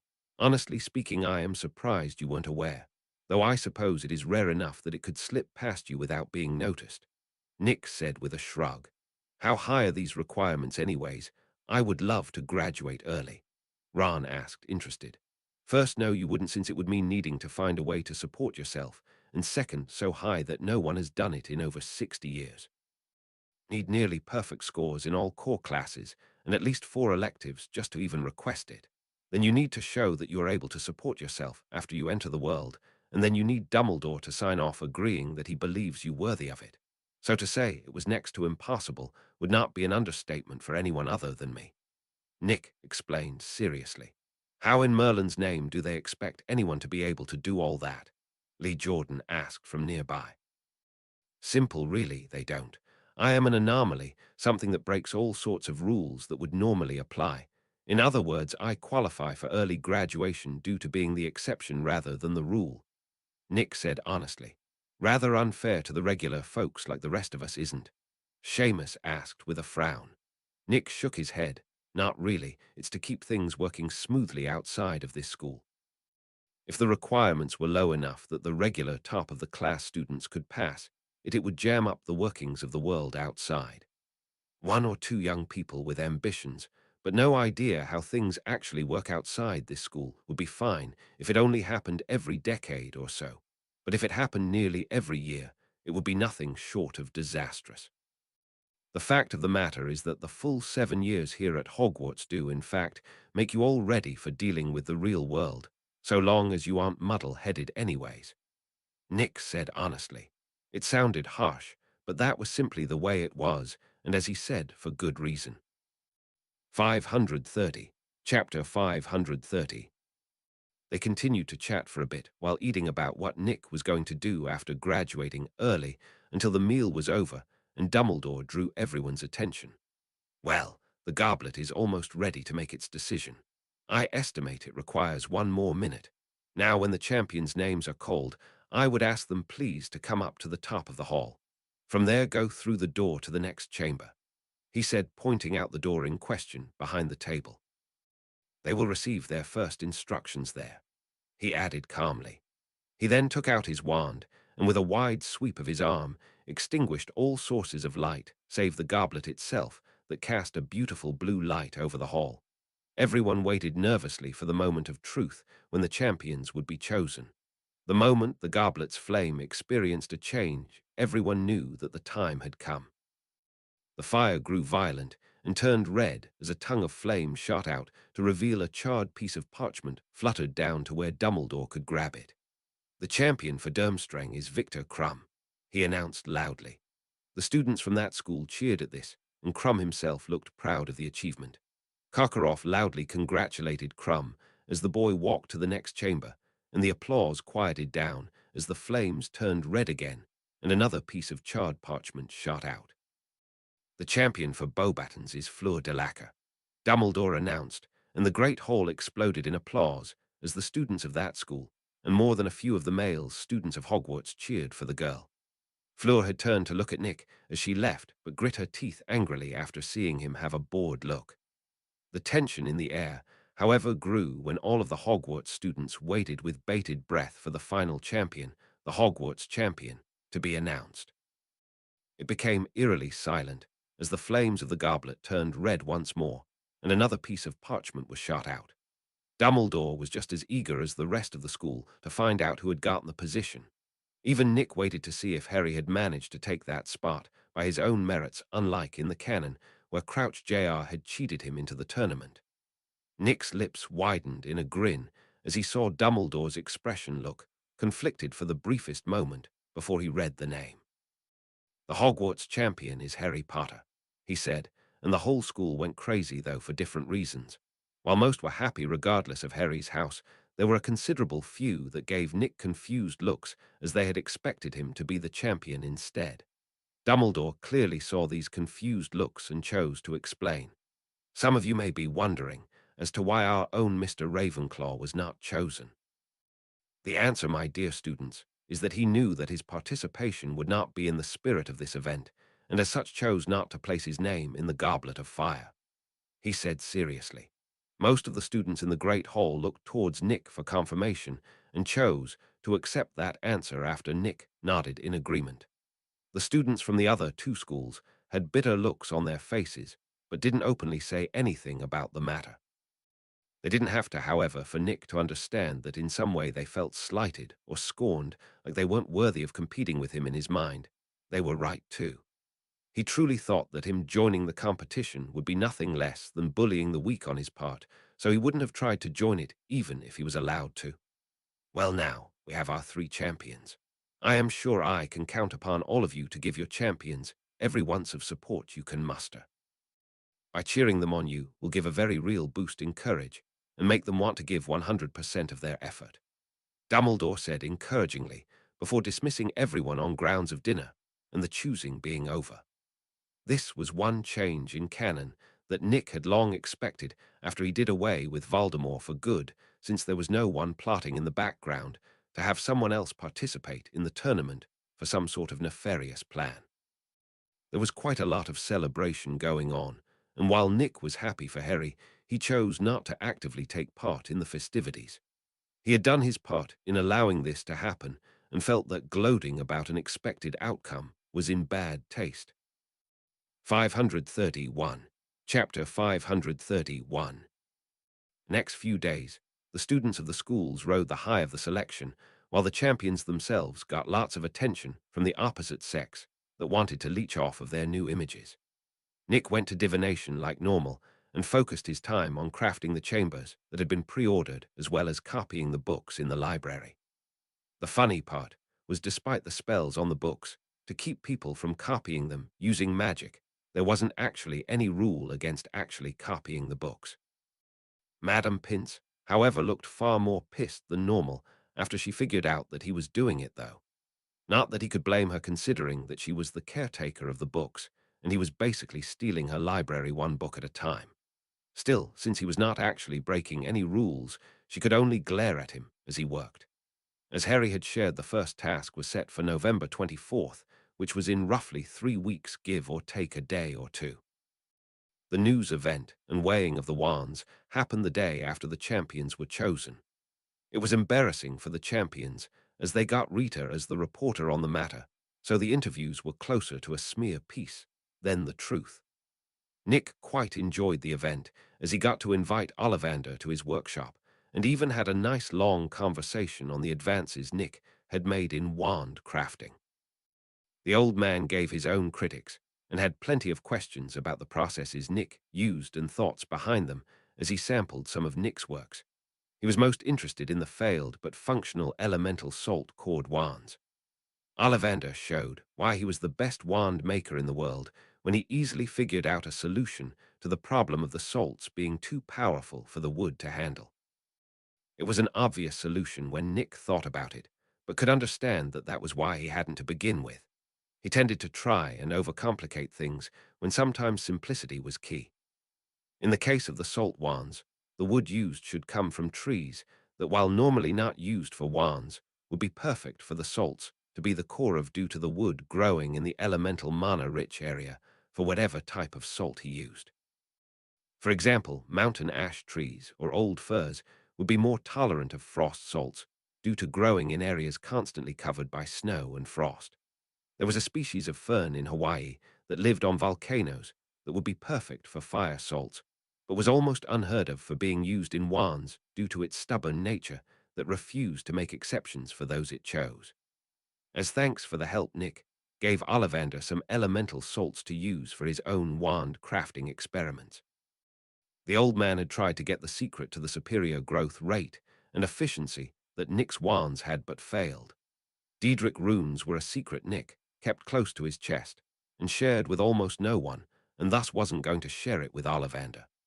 Speaking of sharing secrets, Lucas had finally managed to memorize the things Nick had him working on, which showed that, while he was definitely not that talented, he could still make up for it with effort. As a reward, Nick had started his vampiric assistant on actually making things with his knowledge. He started Lucas out on simple iron and steel work for now, so the man could get comfortable with the rough process that most metal work followed. The vampire was also on a strict magical regimen that was designed by Nick to fully utilize both his vampiric powers and wizarding magic to their fullest. Lucas complained about how overworked he was as a result, but also admitted that he could see the improvement it gave him, so didn't resist too much. A funny thing recently was that Crumb had got 2 sea Nazgul's full size while he was practicing on his broom. She had spotted him in the air on her way back from hunting acromantulas in the forest and forgot to shrink as she eagerly flew over to him. More than a few of the students from Durmstrang and Beauxbatons that were outside at the time thought he was a goner, only to find out the Nazgul was just looking to get some scratches. Crumb had a hilarious face as he sat there on the cold ground with Nazgul's head on his lap as she enjoyed getting scratched. Basically, a normal time at Hogwarts all around. 532. Chapter 532. It was at the end of this period, however, when a bit of drama chose to make itself known. Fleur had started stalking Nick in a vain attempt to try and acclimate to his presence near her as far as he could tell. You know, it is hard to focus when someone is glaring at you for hours on end. Nick said from behind her, making the girl jump in surprise. How did you get here? She asked, confused. Illusion magic, a bit of a specialty of mine I have been neglecting as of late, he said calmly. It's not working, she said angrily. What isn't? He asked casually. I heard that being near something that makes you uncomfortable for a long time helps remove that effect on you. It is not working, she said, frustrated. Obviously, they were speaking in French, since both spoke it fluently and Fleur knew it. Nick scoffed. Of course that wouldn't work in this situation. Thing advice only applies to mental things, like if you were afraid of spiders but lived near one for a long time. Obviously, you would get used to the spider's presence without it stressing you out. What you are going through has nothing to do with your mind itself, but rather the fact you are a Veela. I believe I already explained this, but I exist as the ruler of all avian creatures. That isn't some fancy appointed title that only holds power because others believe it, but a solid fact. It has real power, and thus isn't something you can just try and suppress away like a phobia. Fact of the matter is that you and your family just have the misfortune to be avian in nature, and thus fall under my lordship's effects. Nick explained bluntly. It's not fair. Why should we be under your thumb just because of how we were born? Fleur said angrily while tearing up. Fun fact, chick, the world's not fair. Never was. I didn't choose to be born, just like you didn't either, so all we can do is play with the cards we are dealt and try to fix anything we don't agree with. You want to get out from under my lordship's effect? Just cast off your race for something that isn't avian in nature, and there you go, problem solved, he said harshly. Nick was honestly more irritated than anything about the way Fleur was dealing with this whole thing. If she wanted to stay out from under the effects of his presence on her, she could simply just avoid him easily enough. Instead, she is making a nuisance of herself out of something as stupid as pride. She simply rejects that she is meant to fall under his thumb as a natural course and is refusing her very nature to do so. It's frankly stupid in his opinion, and he wanted no part of it, but she couldn't care less what he wants so long as she can satisfy her ego. You want me to just change myself so that it doesn't inconvenience you? How can you be so heartless? She exclaimed angrily. Nick stopped caring about playing nice after hearing this, as he grew angry at how blind she was to reality. I'm not the one that is making this a problem, you are, he roared while he lashed out with his mana. I am just minding my own damn business, but you are so stuck up your own backside that you keep bothering me rather than just avoiding me, which would solve this whole thing for you. I'm done wasting my time dealing with you, so listen closely. If you or your family so much as look at me wrong, and I will rip out your eyes and make you eat them. Nick threatened, while the very air quivered under his suppression, as he unknowingly used his lord's presence.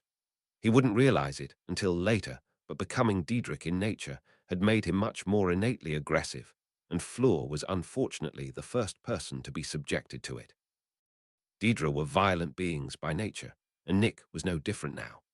Storming away, Nick left Fleur a fearful mess in the library as he threw himself into the dull but calming job of creating the chambers. His outburst came back to bite him when Dumbledore called him to his office, where Madame Maxime demanded an explanation. Nick bluntly explained the entire situation, and while it was clear that the threat he gave was overboard, he was also not entirely unjustified in it either. While the Beauxbatons' headmistress might prefer to take her own student's side of things, she knew that majority of this issue came from Fleur rather than Nick after getting the explanation. She could even understand why Nick would get mad like he did. 533. Chapter 533. I took a few days after that, but things cooled down between Nick and Fleur as she started to actively avoid him, no doubt under Madame Maxim's insistence. There was a slight irritation in the form of love-struck boys leaping to try and confront Nick for his actions, even though they had no idea what was going on. After the first five found themselves naked on the top of the towers in the cold, however, these wannabe heroes dwindled rapidly. Trying to show off for a girl is all well and good until it means public humiliation and shame that people will remember for years to come.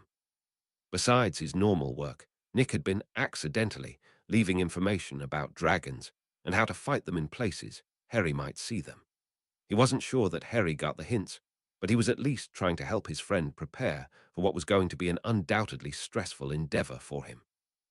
The fact Harry was seen reading the information at least bid well, since at the very least he would have some idea how to deal with the task. An interesting but unrelated thing happened, however, since Quidditch had been cancelled at Hogwarts. Blitzball took over.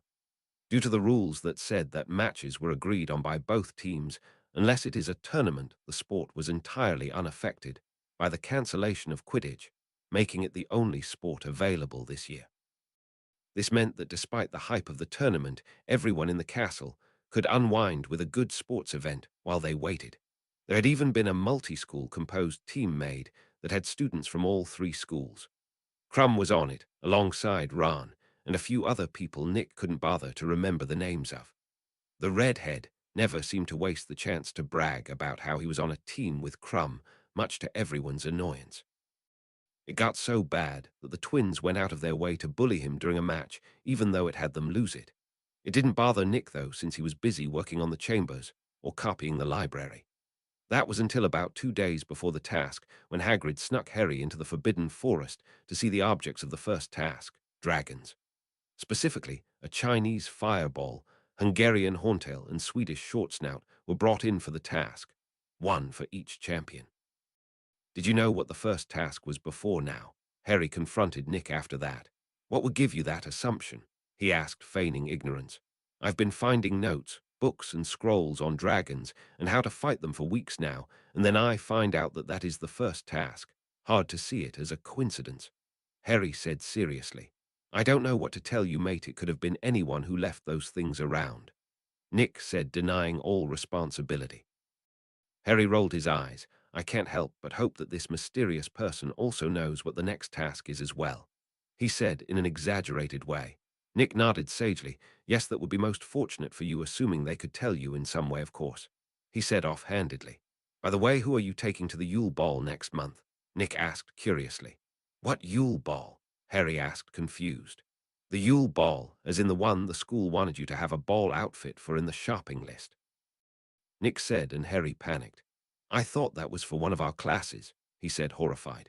Nick shook his head. Nope, there is a ball going to be held at around Christmas, so you needed a suit to wear. I take it then that you haven't asked anyone out to it yet, he asked, and Harry nodded furiously. You might want to get a drop on that immediately after the task then.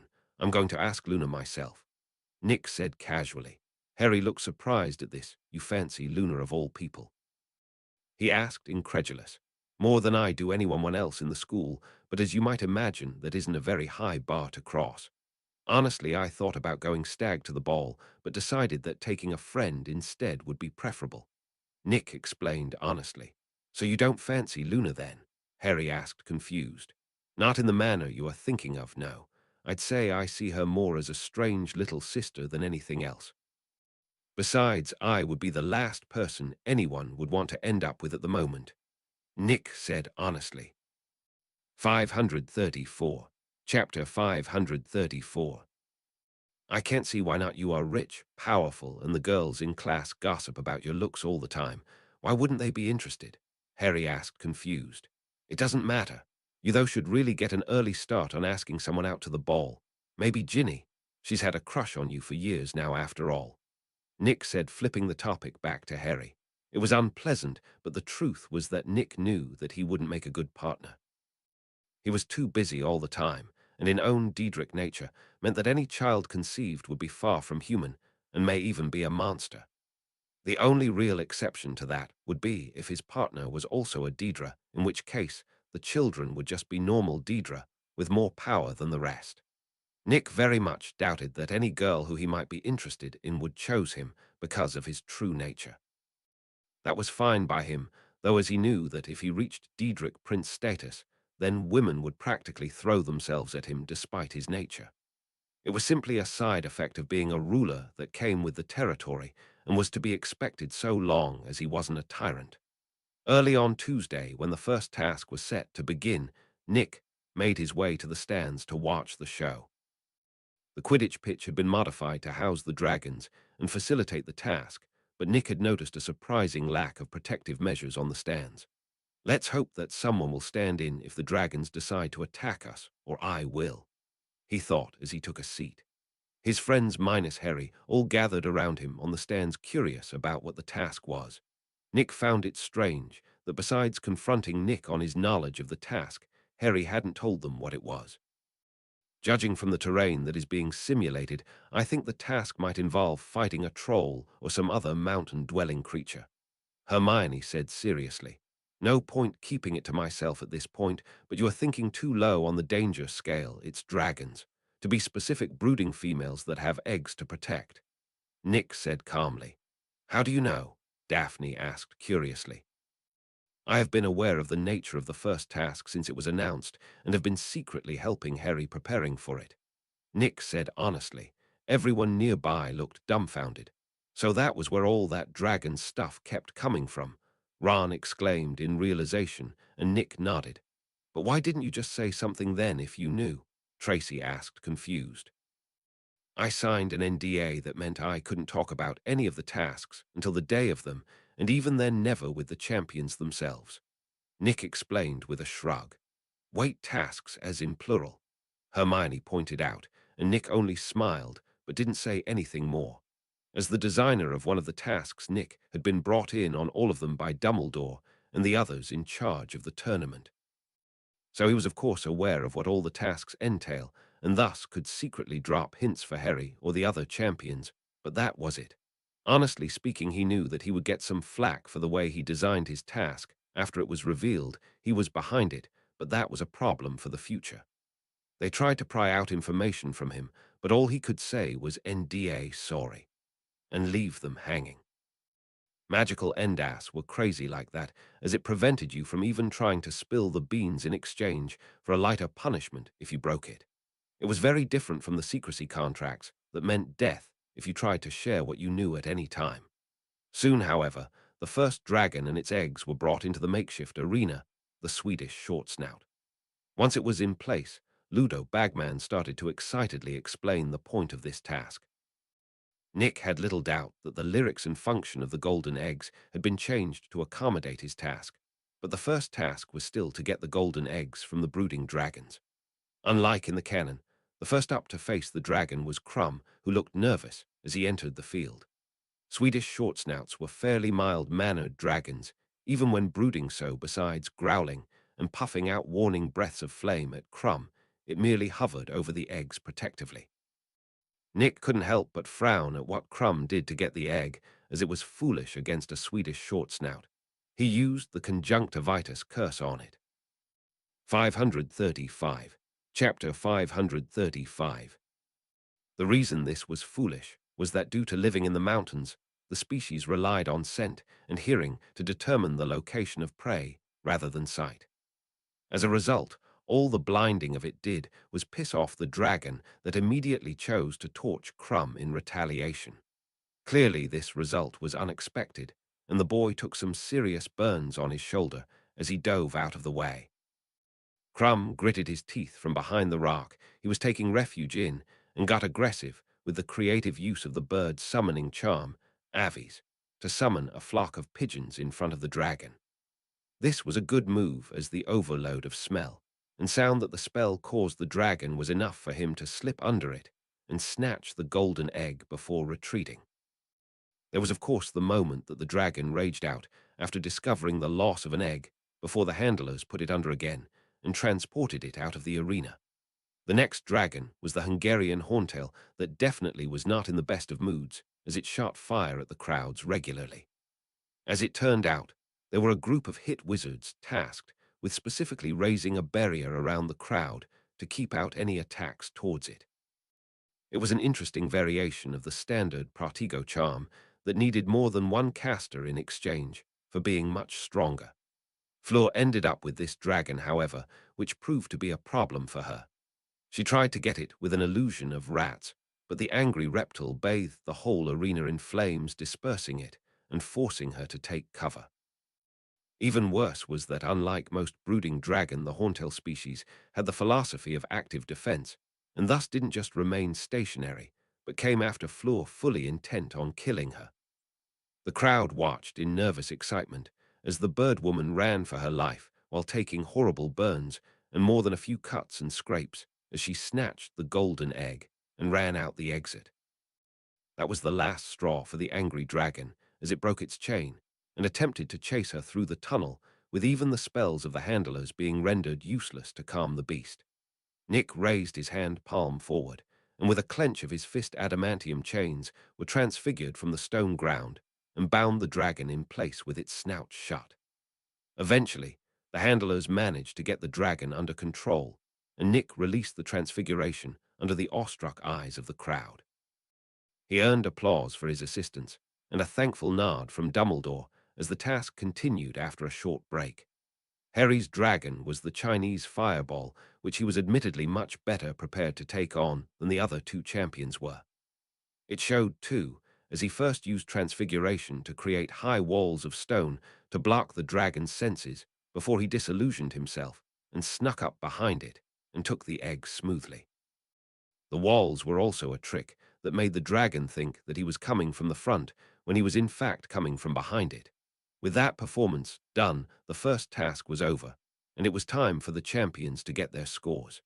Harry, of course, got the top score for cleverly misdirecting the creature and taking his egg without any injury. Crumb came up in second place, since his tactic was pretty textbook, and he adapted to the ineffectiveness of it. Fleur was in last, as her entire performance was merely a bunch of failure and panicking on her part. She glared at Nick when the judges mentioned how he had felt the need to step in to contain the dragon after she fled. For once her irritation was not misplaced, as that was a low blow on Bagman's part that could have been done without. All it served to accomplish was make the Vila more angry at Nick, which was a bad idea to begin with. Madame Maxime and Dumbledore both publicly chastised the large man for doing it too.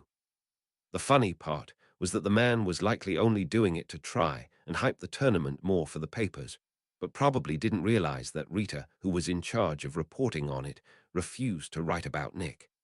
He knew her secret as an animagus and made it clear he would spill it if she tried to report on him like she usually does everyone else. To put it bluntly, it was a wasted effort to try and create drama like this with Nick for publicity. 536. Chapter 536. Harry, you were brilliant, mate, Ron said excitedly as the group met up with him after the task ended. Thanks, Ron. I guess those hints at fighting dragons really came in handy, Harry said with a grin at Nick. I can't talk about the tasks while the tournament's on, especially not with you champions. Signed a contract, you see, Nick said with a shrug. Makes sense. Got me curious why you had to sign one of those, though, Harry said curiously. I suppose you'll just have to figure that out on your own. It should easy for you specifically, Nick said vaguely. Rita tried to grab Harry for another interview, but he effectively told her to fuck off and headed up into the castle with most of the rest of the group. Ron had to go and send a letter to his mom since she asked for one after the task ended. There was a whole celebration in the Gryffindor common room, and Harry got egged on into opening the golden egg so that they all could hear the hints it contained. What they got instead was high-pitched screaming until Harry shut the egg again, and it went silent. Bloody hell. How in Merlin's saggy robes is anyone supposed to understand that? Seamus complained while twirling his pinky in his ear to try and get out the ringing in it. Harry gave Nick a pleading look, but only got a shaken head back. I don't know about you guys, but I think I'm going to go take a bath. All that excitement really makes me want to soak my head underwater, Nick said before leaving. No one seemed to find what he said as strange and merely saw him off. Nobody but Harry, however, that looked like he found a clue to follow, but wanted to celebrate his current victory for the moment. Nick wasn't just leaving a hint for his friend, though, but really intended to get a bath in the room of requirement since he wanted one. Sure, he could get clean with magic, but sometimes It was nice to just soak for a bit in scalding hot water. The room was also filled with things Nick wanted to grab before he graduated at the end of this year. Books, notes, scrolls, and other objects that had been lost there over the last 1,000 years. The room of hidden things was very expansive after all, and Nick never really bothered trying to sort through everything till now. After his bath, he left the room and let the door fade away before summoning the door to the room of hidden things and got to work. Anything useless or broken he fed to his realm as raw material, while the rest were sorted according to what they were used for. The cursed objects were identified and had their curses catalogued before he fed them to the realm, which boosted the mana and matter of it. The useful or antique stuff was set aside behind him as he worked his way through the sea of things. Books, notes, scrolls, or documents were placed in his collection within the realm so long as they weren't cursed, and if they were, he would crack the curse before doing so, unless doing so ruined the value of the texts. More than once, the curses on the texts were actually needed in order to facilitate learning the magical knowledge written down. Nick also found more than a few experimental potions, ingredients, or even bizarre items like alchemized items. Like the cursed items, he identified and either stored or destroyed the stuff he found.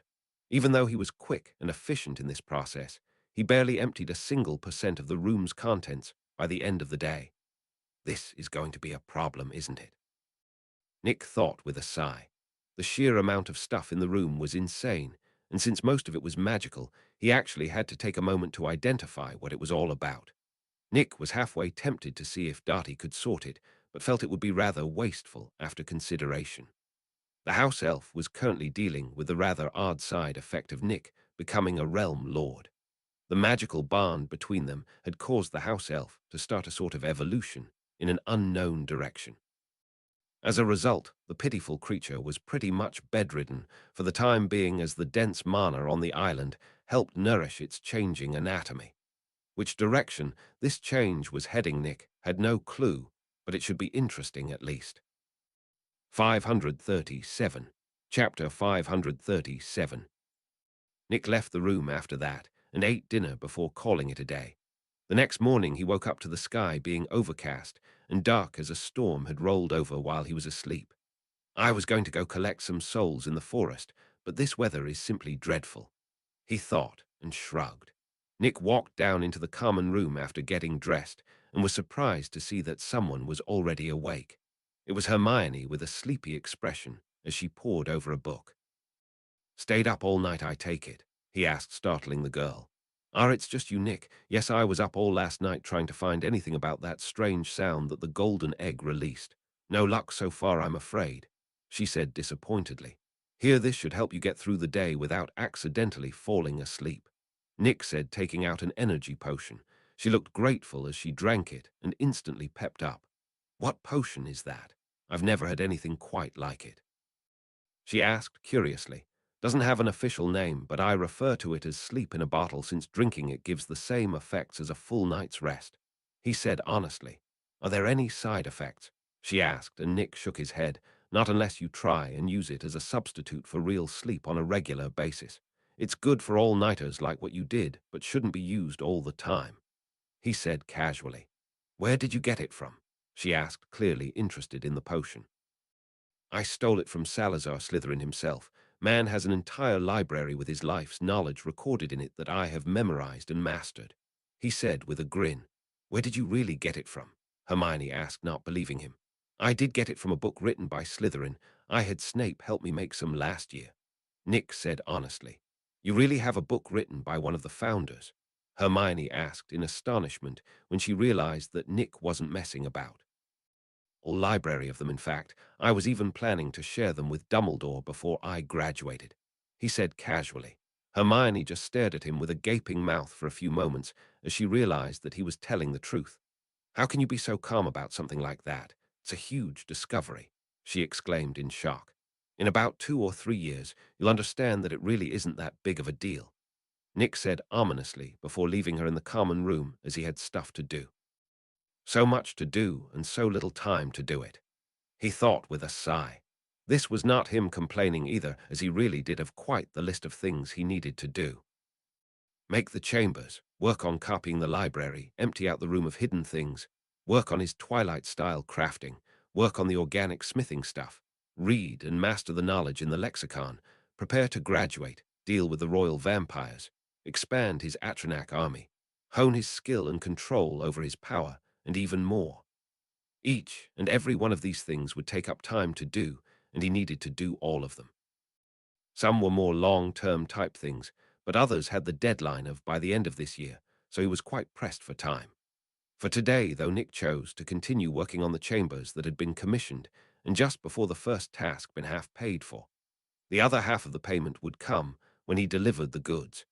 He was faster in creating these new chambers, because he had the rough skeleton of runic enchantments for them already done after the task chamber's creation. The part that slowed him down was the specification and details that each person wanted for their chamber.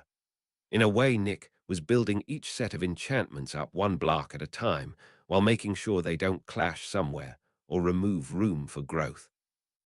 The golems were even harder to create, as they weren't static things, but mimicked the real creatures that they were based on and had to be carefully constructed to be easily repairable as well as energy efficient, so they didn't just run out of power in the middle of a simulation fight. Achieving all that while programming them to behave just like the real deal made them highly advanced pieces of magical engineering. Thankfully, they were in fact a matter of copy and pasting the enchantment after he made a single model of every type. 538. Chapter 538. He was making good progress on the chambers, though as he was working on the final touches of the one that Amelia Bones wanted for the DMLE, since it was the simplest of the three. It was basically just a hyper-realistic training simulation of combat against other wizards, which was the DM-less bread and butter. With that in mind, obviously, the golem wizards needed to have a variety of spells and adaptable programming to work as good training partners. As an added bit of flair, though, Nick created a secret scenario in the chamber with a golem meant to imitate Voldemort for anyone able to beat the highest setting of the other golems. He doubted the golem would have much use in the next few years, but as the wizarding world's average level of power rises, it will change. That was, of course, with the assumption that the battles with Zeus doesn't kill off nearly everyone on the planet that is. The next day, Nick finished up the chamber, and after putting it through its paces to check for flaws and bugs, was able to give it to Amelia Bones. The woman herself was the first person to truly test the chamber, and she came out sweaty but satisfied with it. The chamber was installed in an empty room in the ministry and put into use immediately with the auras and auras in training trying it out curiously. Nick didn't mention it, but he secretly gave Amelia a discount on the price after he figured out that she hadn't spent the money the ministry gave to the DMLE, but rather her own Bones family fortune for the chamber. He could respect that she was willing to inconvenience herself so greatly in order to improve her department's future, and by extension, the communities, as well as the auras, became better at their jobs. Karkaroff's chamber took 3 more days to finish, as while it wasn't as realistic as Amelia's, it was more diverse, as there were more types of environments and golems, as well as a lot of scenarios built into the various possible combinations of them. Nick had offered to install the room directly in Durmstrang, but Karkaroff just waved him off, so it was put in the hold of the ship that the school showed up in. This left the Beauxbatons chamber to be built in its entirety. Nick hadn't even started on it for one reason in particular. It was stupidly complex and needed a huge amount of input from Madame Maxime about literally everything. The woman asked for the full package, and Nick going to deliver, so he needed a great deal of stuff to add to the chamber. Magic conductive stone for the chamber itself, several dozen pounds of mithril for the runic inlay, a dozen alchemically treated gemstones for storing and releasing mana to power the whole thing, and then the stupidly long book of runic sentences he needed to create in order to make the simulation as realistic as possible. Weather, environmental factors, reactive environments that truly seemed alive, and a bunch of other details to be built into the chamber alone. Add in the golems that may as well be false life forms with how complex and reactive they are, and the sheer variety of them, and you can understand the insane construct he was creating. So extreme that both of Nick's bodies had to be within the realm working on it at the same time to get any decent progress on the chamber done. And that was in accelerated time to boot. At the end of the week, Nick took a break from working on the chambers and moved to copying the books in the library for the next week with food and bathroom breaks. Nick no longer required true sleep after becoming a realm lord, so while his elven body rested, he was still awake and using his Daedric body instead. It felt natural to use it, but he still had a few issues that he was working on, such as the claws at the end of his fingers, making grabbing things, without damaging them, difficult to say the least. It was basically the same as having razors on the end of one's fingers that were capable of being gently dragged across steel and cleaving it apart like water. There was no clipping the thing either, as they were both highly durable, and the body grew them back in moments after they were actually cut down. Thanks to the attempt, however, Nick discovered that his Daedric body was a veritable treasure trove, as each part was magical in nature, and thus had various uses. His claw clippings, for example, made powerful wand cores if used for it. 539. Chapter 539. By the middle of November, there was finally a change in the monotonous nature of Nick's life, as Hogwarts got a rather controversial visitor. A woman with pale skin, red eyes, and long blonde hair like silk, Mina Teeps the vampire princess. Dumbledore played the part of host when she suddenly seemed to show up out of nowhere. Nick only discovered her presence due to seeing her at the head table during dinner when she made no effort to hide the fact she was staring at him. What is she doing here, and why do I have this ominous feeling? He thought, confused. As it turned out, he didn't need to wait very long to learn why at all, as the woman sought him out on her own. "What are you?" she asked bluntly as she walked up to him while he was in the library. "You don't need to know," Nick said without looking at her at all. She frowned. "You could at least look at me when I am speaking to you, or did we not have a good time at the ball?" she asked with a pout. Nick sighed and left a bookmark in the book he was copying before looking at her. "It was a single dance, and if I am not mistaken, you rather forced the issue now," he said with clear annoyance. "Bah, you know you loved every second of it. Besides, I don't let just anyone touch me in such an intimate fashion," she said dismissively. "You didn't exactly leave me much choice in the matter when you loudly said that I was afraid to dance with you. It wasn't even a good dance since you stepped on my feet 3 times during it," Nick retorted, and she looked embarrassed. "Enough playing coy. Why are you here?" he added firmly. "You are no fun at all. If you must know, my father sent me here after he heard a rumor that you were going to be graduating this year. He didn't trust the mirrors to keep it secret with the offer he has for you," she said, turning serious. "I already have plans for after graduation, so I doubt I would be very interested in whatever he is offering," Nick said honestly. "Not even when it pertains to an ancient wizard's tomb that was recently discovered deep inside one of our mines," she asked with a teasing smile. "While that is interesting, I really do have plans also. Now I know for a fact you are lying to me, because he already asked me about that place 2 days ago, which you would know if you didn't avoid him like the plague." "So spill it. Why are you here really?" Nick said, and Mina pouted at getting played. "Why don't you guess?" she asked playfully.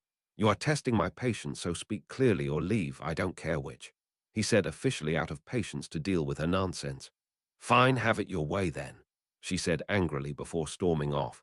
"3 reasons she's here at this time. First is she has some plan that involves me.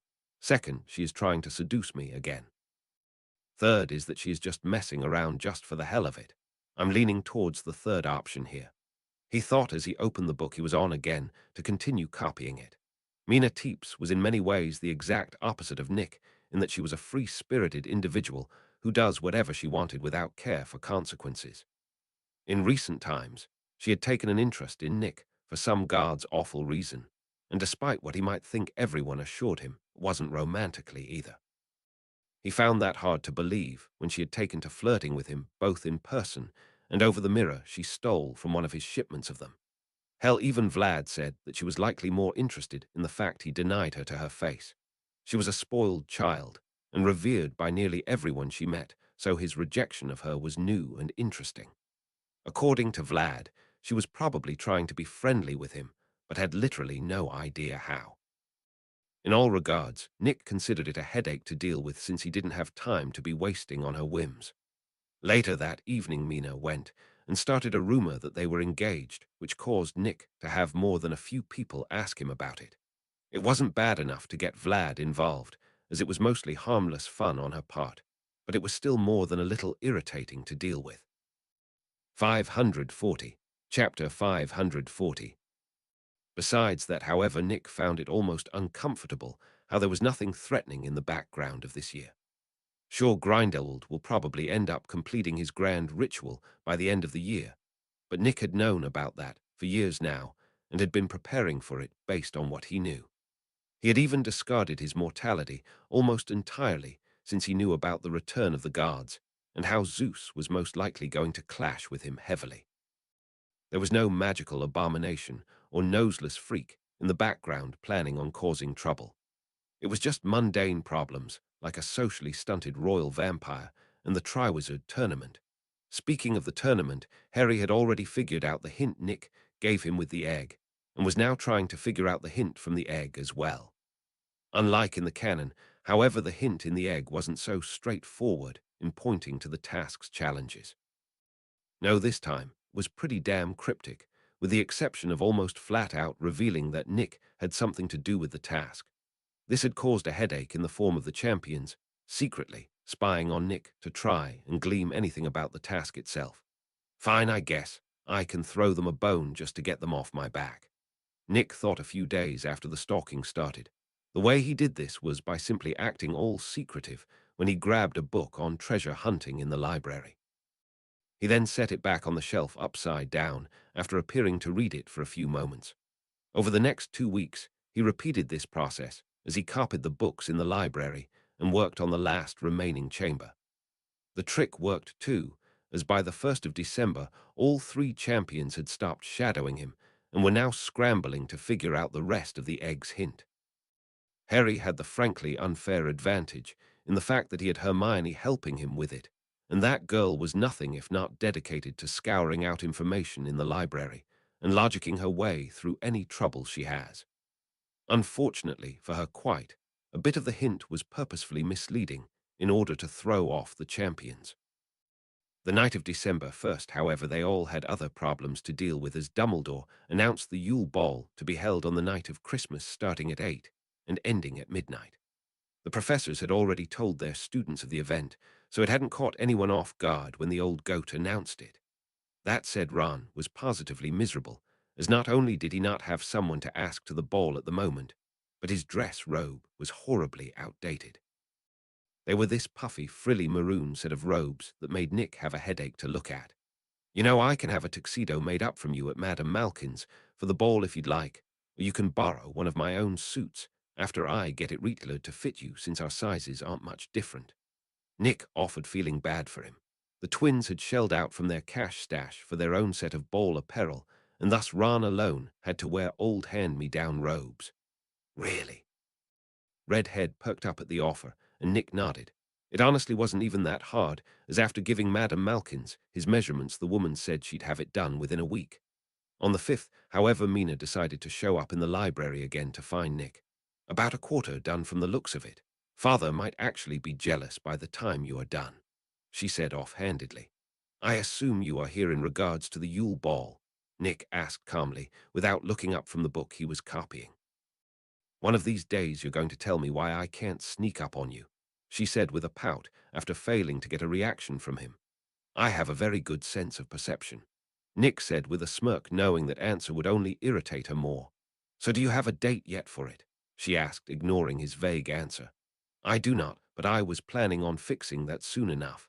She's a wonderful little blonde with a bubbly personality and is fun to be around, Nick said, setting Mina up for a misunderstanding. She sounds like quite the catch, Mina said with a pleased look as she took it hook, line, and sinker. Yes, Luna truly is a wonderful girl, Nick said with a wide grin as Mina stiffened. 541. Chapter 541. The vampire princess went through 3 changes in mood in quick succession as she understood what Nick had said. The first was confusion, because the name he said was not her own. The second was realization that he was baiting her, and the third was anger at falling for it. The library was usually fairly quiet, but as she released her bloodlust, it got deathly silent.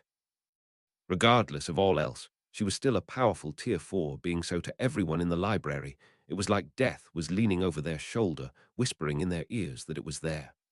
Nick sighed and flicked her on the forehead, snapping her out of it, and letting everyone else in the library breath out in relief.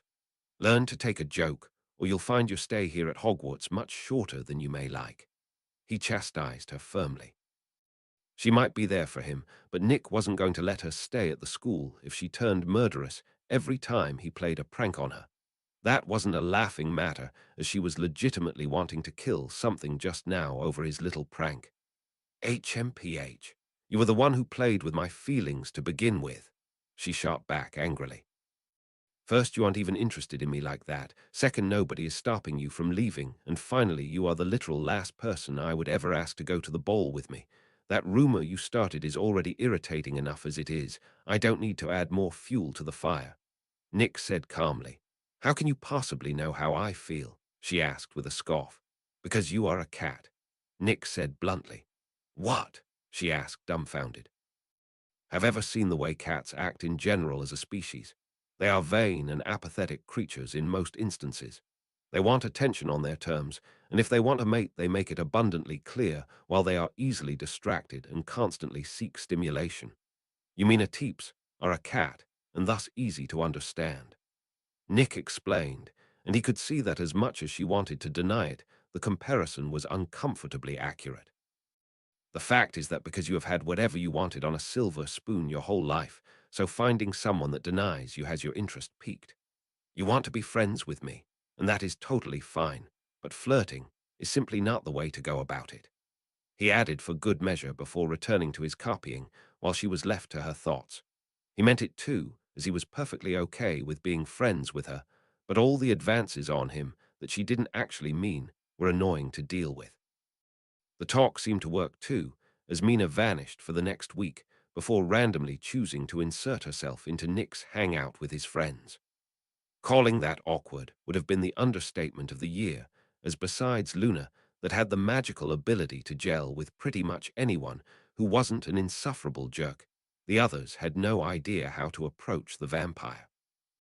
I couldn't ask about what it was like being a vampire either, as Mina was born one and simply couldn't explain the difference since she had never experienced it herself. So like, how old are you anyways?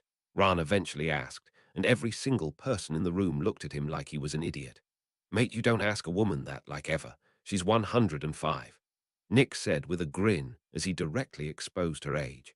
Is that a lot for a vampire? Ron asked, not sure about it. Depends on the vampire, but for a natural-born like her, not really. She's barely considered an adult by natural-born standards, so in human years like 17 or so. Nick said with a shrug. When did you become an expert on the subject anyways? Tracy asked, confused. I think it would be rather strange if I didn't know a good deal about them, since I have a fairly good relationship with the royals, and even have the ear of the king of vampires himself, her dad for context. Nick said honestly, Of course you do. Daphne said with a tired sigh after hearing what he said. Aren't vampires considered dark creatures, though? No offense meant, of course. Hermione asked while covering her bases with Mina. They are indeed, but like most things, it is more complicated than it seems. See, the things that the Ministry and most wizards are most concerned about are the blood thralls and lower vampire species that have a bad habit of being bloodthirsty monsters that kill everything they come across.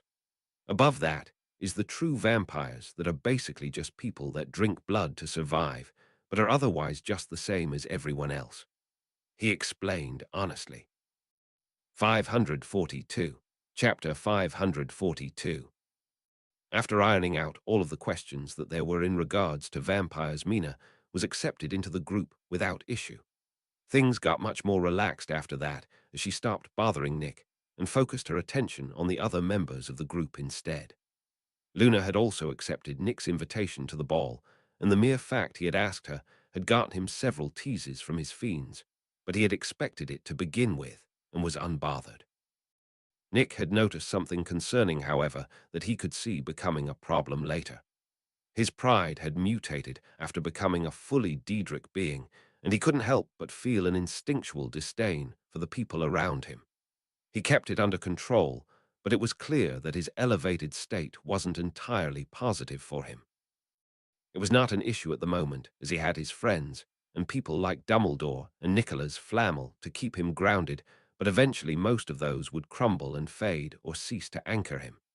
Thankfully, Nick was fairly certain that that was a far into the future sort of issue. 2 days before Christmas, Nick finally completed the chamber for Beauxbatons, and it was a thing of marvel for him. So realistic and varied that the inside could easily pass for the real deal regardless of which environment or enemy one would face. His favorite part, though, was that he added an adaptation feature to the chamber and golems so that it was no longer a one-size-fits-all type thing.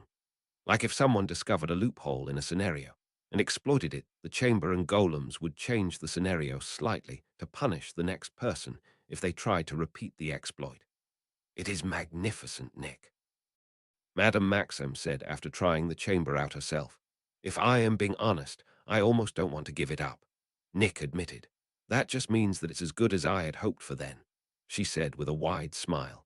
I am happy you like it, and please do have a good evening, he said before leaving since his schedule had finally opened up a bit. This meant that he now had the time to focus exclusively on copying the library books and emptying out the room of hidden things. Speaking of that room, Nick had found some strange things in that place, as he fed his realm the vast majority of it. A whole mummy, a can filled with human teeth, a leprechaun's big toe on a string, and several other unusual or flat-out weird objects that boggled the mind. In terms of cursed items, Nick was disgusted to find that after getting about 10% through the room's contents, he had hundreds of unique curses recorded. Most were fairly harmless, but others were totally messed up, like ruin someone's life messed up.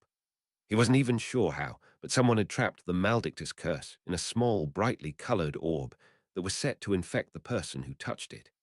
Nick took great pleasure destroying the horrible object by feeding it to his realm that was growing greatly. Not physically, as there was not enough in the room to cause much change in the size of the planet in the realm, but rather magically. The one ley line that the realm had from the core's integration had tripled into 3 thanks to all the pure magic that came from breaking down the curses with the realm. In a not-so-surprising twist, the realm was uniquely suited for handling curses, which Nick was willing to bet heavily was due to the realm's Daedric nature. In Nirn, Daedra were infamous for their curses, so it made perfect sense that the affinity for them was a part of their race. Nick himself likely also had a great affinity for curses, but refused to cast them due to the corruptive effects of such dark magic. In this regard, he was a bit unique in terms of Daedra, as unlike nearly all of them that couldn't be corrupted by dark magic, because they themselves were innately dark magic-oriented, he was the exact opposite, as he was light magic-oriented instead. In a way, he was smack dab in the middle between an Aedra and a Daedra, with him leaning towards Daedra due to how he became this way. Anyways, more Leylands meant that the concentration of mana in the air of the realm was even greater. It wasn't quite at the same level as Hogwarts at the moment, but it was fast approaching that point. Late into the night of this day, Dati finally completed their evolution, and the changes were drastic. 543. Chapter 543. The first thing Nick noticed was that Dati had grown taller, nearly double their original height, in fact. In addition to that, their body had filled out to more human-like proportions, while their face had become less wrinkled and more human-like. At the top of Dati's forehead, 2 small nub-looking horns stuck out as well. The most off-putting change, however, was the eyes that had changed to have black sclera and slit pupils like a serpent. How do you feel? Nick asked his servant when they appeared in front of him at Hogwarts. Incredible, sir. Like this one was but a slug before, and now stands as a wolf, Dati said with a wide smile. That is good. I hadn't expected that my own transformation would affect you as well, and I apologize for any discomfort you may have experienced as a result. Nick said honestly. My lord need not apologize to this lowly one. It is Dati's privilege to serve one so grand as you. It said with a deep bow. Nick easily spotted that the thought process of his servant had taken a qualitative step forward from the simplistic nature of house elves and was more like that of a normal person's. In addition to this, there was another metaphysical change in the form of Darty's essence and power. To even call Darty a house elf would be a massive error, as on an evolutionary scale it was now much higher up. Darty's essence had also become Daedric in nature, with a clear tie to the realm much like Nick himself, and as a Daedra, the servant's power had undergone an earth-shattering transformation. If before it was a match flame, it was now a raging bonfire that could threaten most people.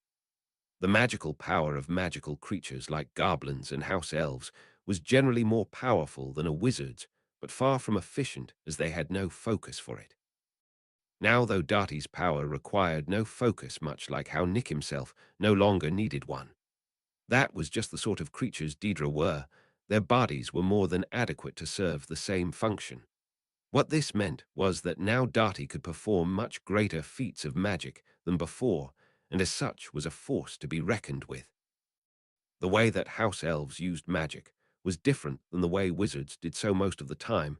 The defenses that were set up against other wizards simply failed against house elves. Darty, like most house elves, was a Tier 3 being, but with this transformation, it was not impossible for even Dumbledore to be given a run for his money against them. Besides all else, however, Darty was a servant, and as such will not act in any way that might inconvenience Nick, at least not intentionally. Return to the manor and practice with your new power so we can understand your limits better, Nick said after noticing that people were starting to stare. As you command, my lord, Darty said before disappearing like mist, much to the astonishment of those watching. To them, it must have appeared as though a first year was talking with Nick at first, but the longer they looked, the more the details were off.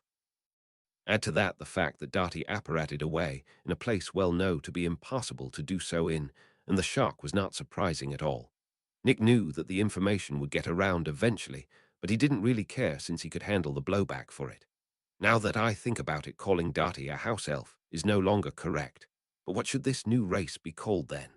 Nick pondered seriously. Perhaps Hildra, from the Old Murray language word for servant, and the Daedra.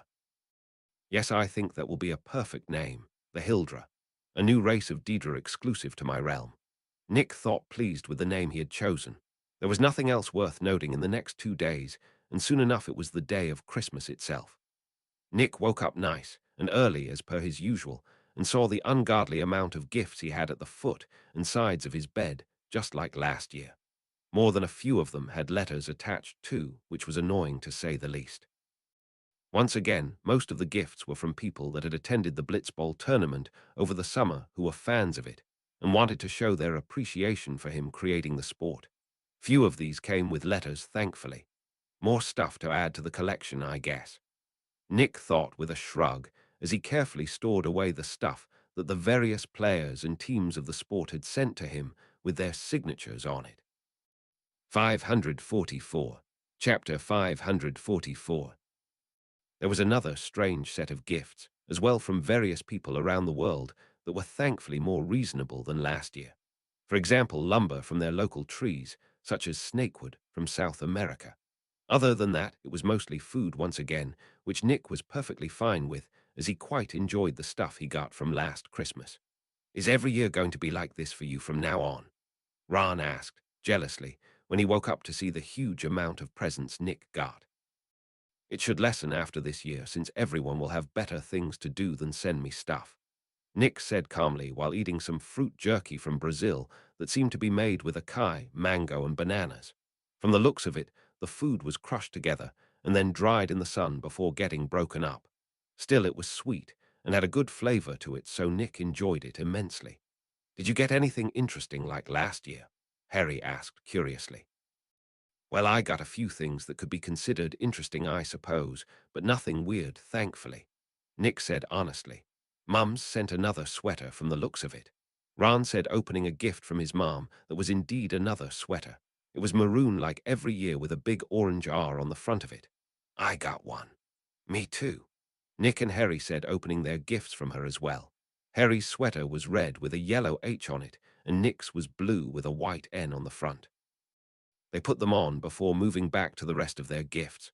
Thanks, Nick, Ron said excitedly as he opened the gift that Nick had given him. It was an ornate silver and green wood carving knife that Nick created out of the light of a star with his twilight style. That star's material in particular had the unique property of improving wood that it was in contact with, which paired wonderfully with veritology. It wasn't a major improvement, but it would certainly increase the quality of any wand or staff carved using it. Sadly, it only worked on raw wood, so any treated or finished wands got no benefit from it. Nick still wanted to find a way to elevate his own wand, as it was unfortunately starting to have difficulty growing to match his power.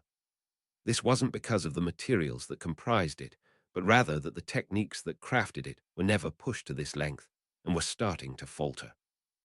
While it was true that a wand was able to grow nigh infinitely, that growth was meant to be slow and steady like a wizard's own growth, not the constant leaps forward that Nick made in a relatively short period. Even now, Nick's wand had not fully adapted to his transformation over the summer, and thus was mostly for decoration if he didn't want to destroy it. The shows of magic he had been doing that looked to use his wand had in fact actually been him wandlessly casting spells under the guise of using a wand. What even is this? Harry asked, confused, when he opened his own gift. Ah yes, the puzzle box. I am quite proud of that little thing. Like the name implies, it is a box that is sealed shut via a puzzle of my own design that you'll find is quite challenging. It has a very large expanded space inside it that you can use to store anything you would like safely. Nick explained proudly. How do you open it then? Ron asked, interested, as it was a cool-looking item. Like this, Nick said, and placed Harry's thumb out that struck the locking mechanism and was accepted. The box then started to twist and click as it rearranged itself and grew larger in size until it was the size of a trunk before the entrance opened up like an eye dilating. Wicked, Harry said as he looked inside the opening that was just empty space with nothing in it at this time. Right now, the pattern for the puzzle is you simply pressing your thumb on the lock there, but while the box is open, you can input a new opening sequence based on how you move your thumb. Try sliding your thumb down and to the left. Nick said, and Harry did it, and the box clicked a few times before closing again. Now to open the box, you have to place your thumb on the lock before moving it down and then to the left. Nick explained with a grin. What if I forget the pattern? Harry asked, worried. 545. Chapter 545. As the person the box is bound to at the moment, you can reset it by pressing that symbol there. Nick said, pointing out the Deathly Hallows symbol on the box's side. I think I got it, Harry said with a nod. You sure you aren't playing favorites? I just got a blade while he got that complicated-looking storage box, Ron asked teasingly. I gave each of you a present that I believed you would find most useful for your endeavors. Harry seems to be leaning towards being an aura, and thus will need an easy-to-access storage means that would be difficult for others to use. You instead are on the path of veritology, and so I gave you a carving blade that improves the wood you carve with it. Hermione got a quill that writes out your thoughts, with a bit of discretion, of course. Tracy got a few primers on weaponry and forging, while Daphne got a runic engraver of my own design, with the entire Elder Futhok alphabet pre-programmed into it for easy runic writing. As for Mina, she got some Hydra's blood from my island. Nick explained calmly. You have a Hydra? Ron asked in shock. There is one on my island, yes. Aggressive little bastard attacks anything that gets too close to the pond, which is why that area is closed off, Nick said with a huff. He could see why the species originally went extinct, as if they all acted like that, then they probably made pests of themselves by hoarding important watering holes, causing them to be hunted down to the last. It probably didn't help that their bodies were full of useful ingredients. Venom, scales, gall, blood, eyes, and brains were all highly useful things to wizards. Those have been extinct since over 1,000 years ago. How in Merlin's name did you get it? Ron asked curiously. It was originally a horned water snake, actually, but due to the conditions on my island, it managed to awaken its ancestors' bloodline and turn into a hydra. Sadly, the other horned water snakes on the island didn't follow its lead, so I only have the one, Nick said with a shrug.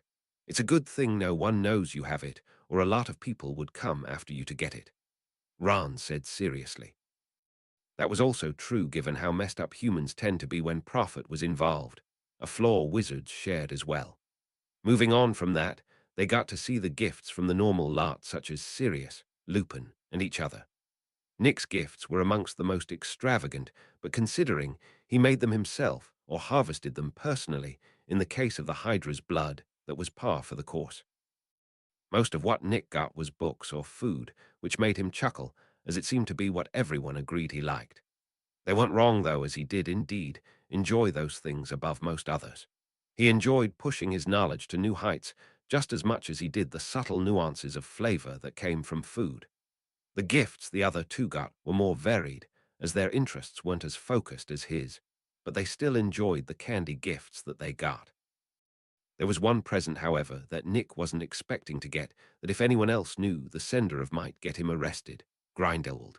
The man sent a card that was actually very ordinary for a Christmas card, as he just wished a happy holiday and the usual well wishes. The gift, however, only made Nick sigh, as it was a small log of the Hawaiian fern that Ollivander had recommended for the fire salts.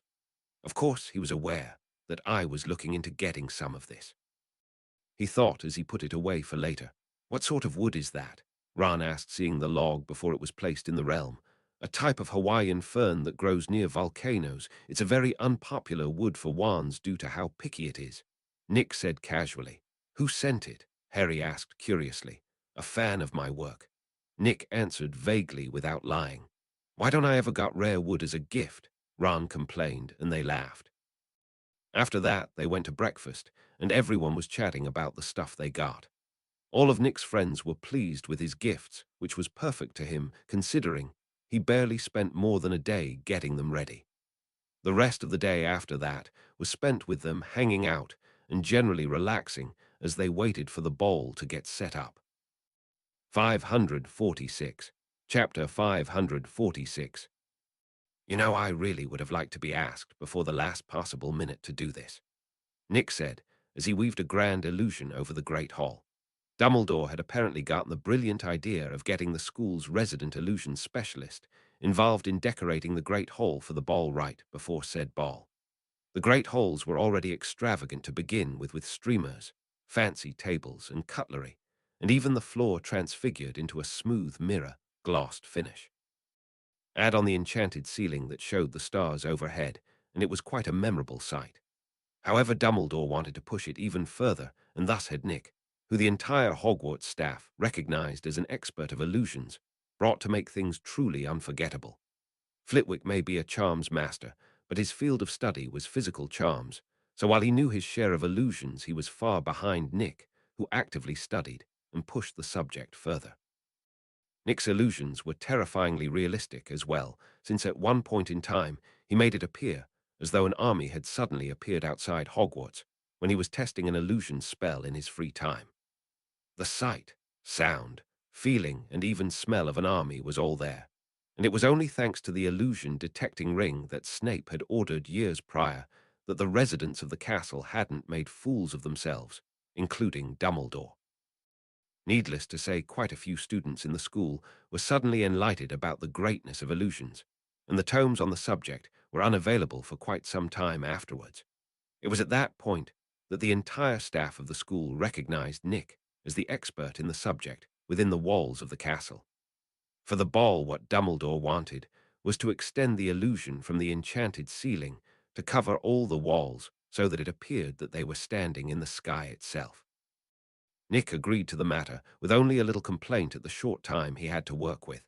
After all, this wasn't some static image that he was conjuring up that may as well be fancy wallpaper.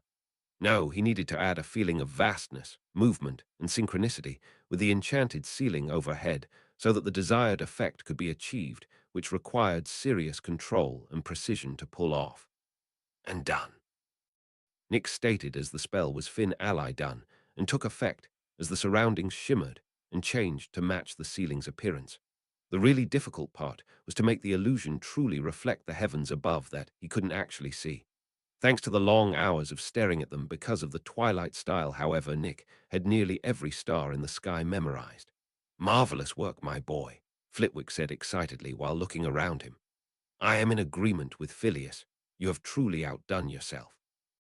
Dumbledore said with a pleased smile. I would certainly hope so, considering I spent nearly half my entire energy pool on it. Nick said with a half-hearted complaint. This illusion was both not simple, and it needed to last for a considerably amount of time, so naturally the cost to create it was quite heavy. I imagine those attending the ball will start arriving shortly, right? He asked, changing the subject. Dumbledore nodded. Indeed they should be, and I do hope that you enjoy yourself during this time as well. The old goat said right when the other judges started to arrive.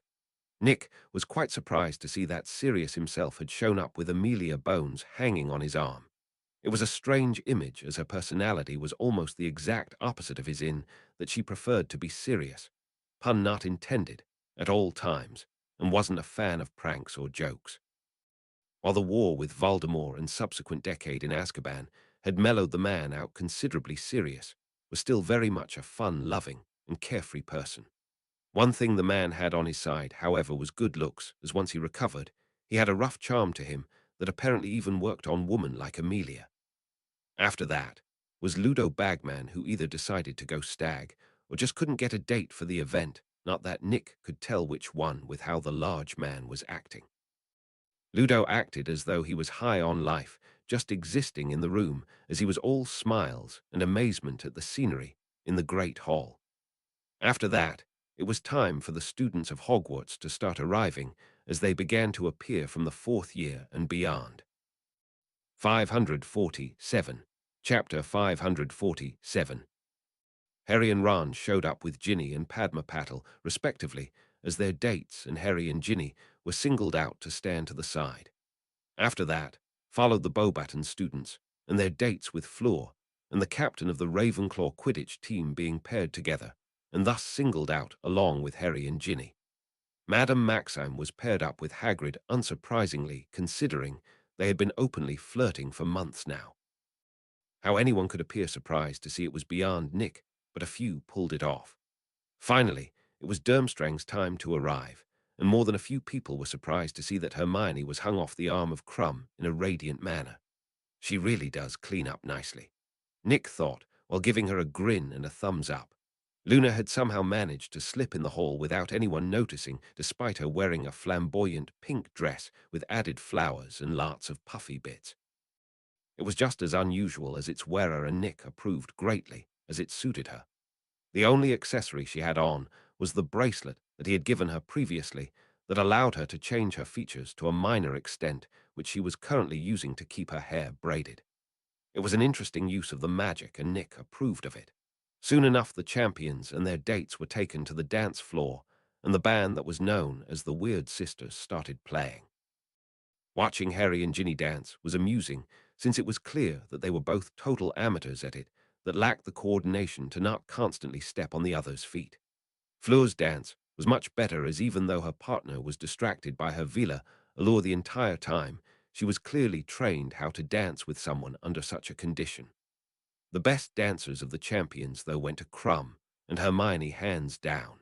They glided across the floor in perfect sync in a standard waltz. Once the first song ended, it was finally time for the rest of the students to show off their dancing skills as well as order food for dinner. Unlike usual, there was an actual menu for the meal this time, but after looking it over, Nick instead opted for some of his sweetened Lembas bread instead. Want a bit? He offered Luna, who looked like she didn't know what she wanted to order from the menu. Isn't that just bread? She asked, confused. It dawned on Nick that he might not have ever actually explained what Lemba's bread was when he ate it, so his friends were likely under the impression he just enjoyed bread. This is Lemba's bread, and a single bite is enough to fill someone for 3 days. I sweetened this one so that it is a bit like pound cake in flavor, he explained, and she looked interested. After trying it, she looked astonished to find that she did indeed feel full after a single bite. So that's why you eat this stuff so much, she said in understanding. Well, with that out of the way, want to make everyone else jealous?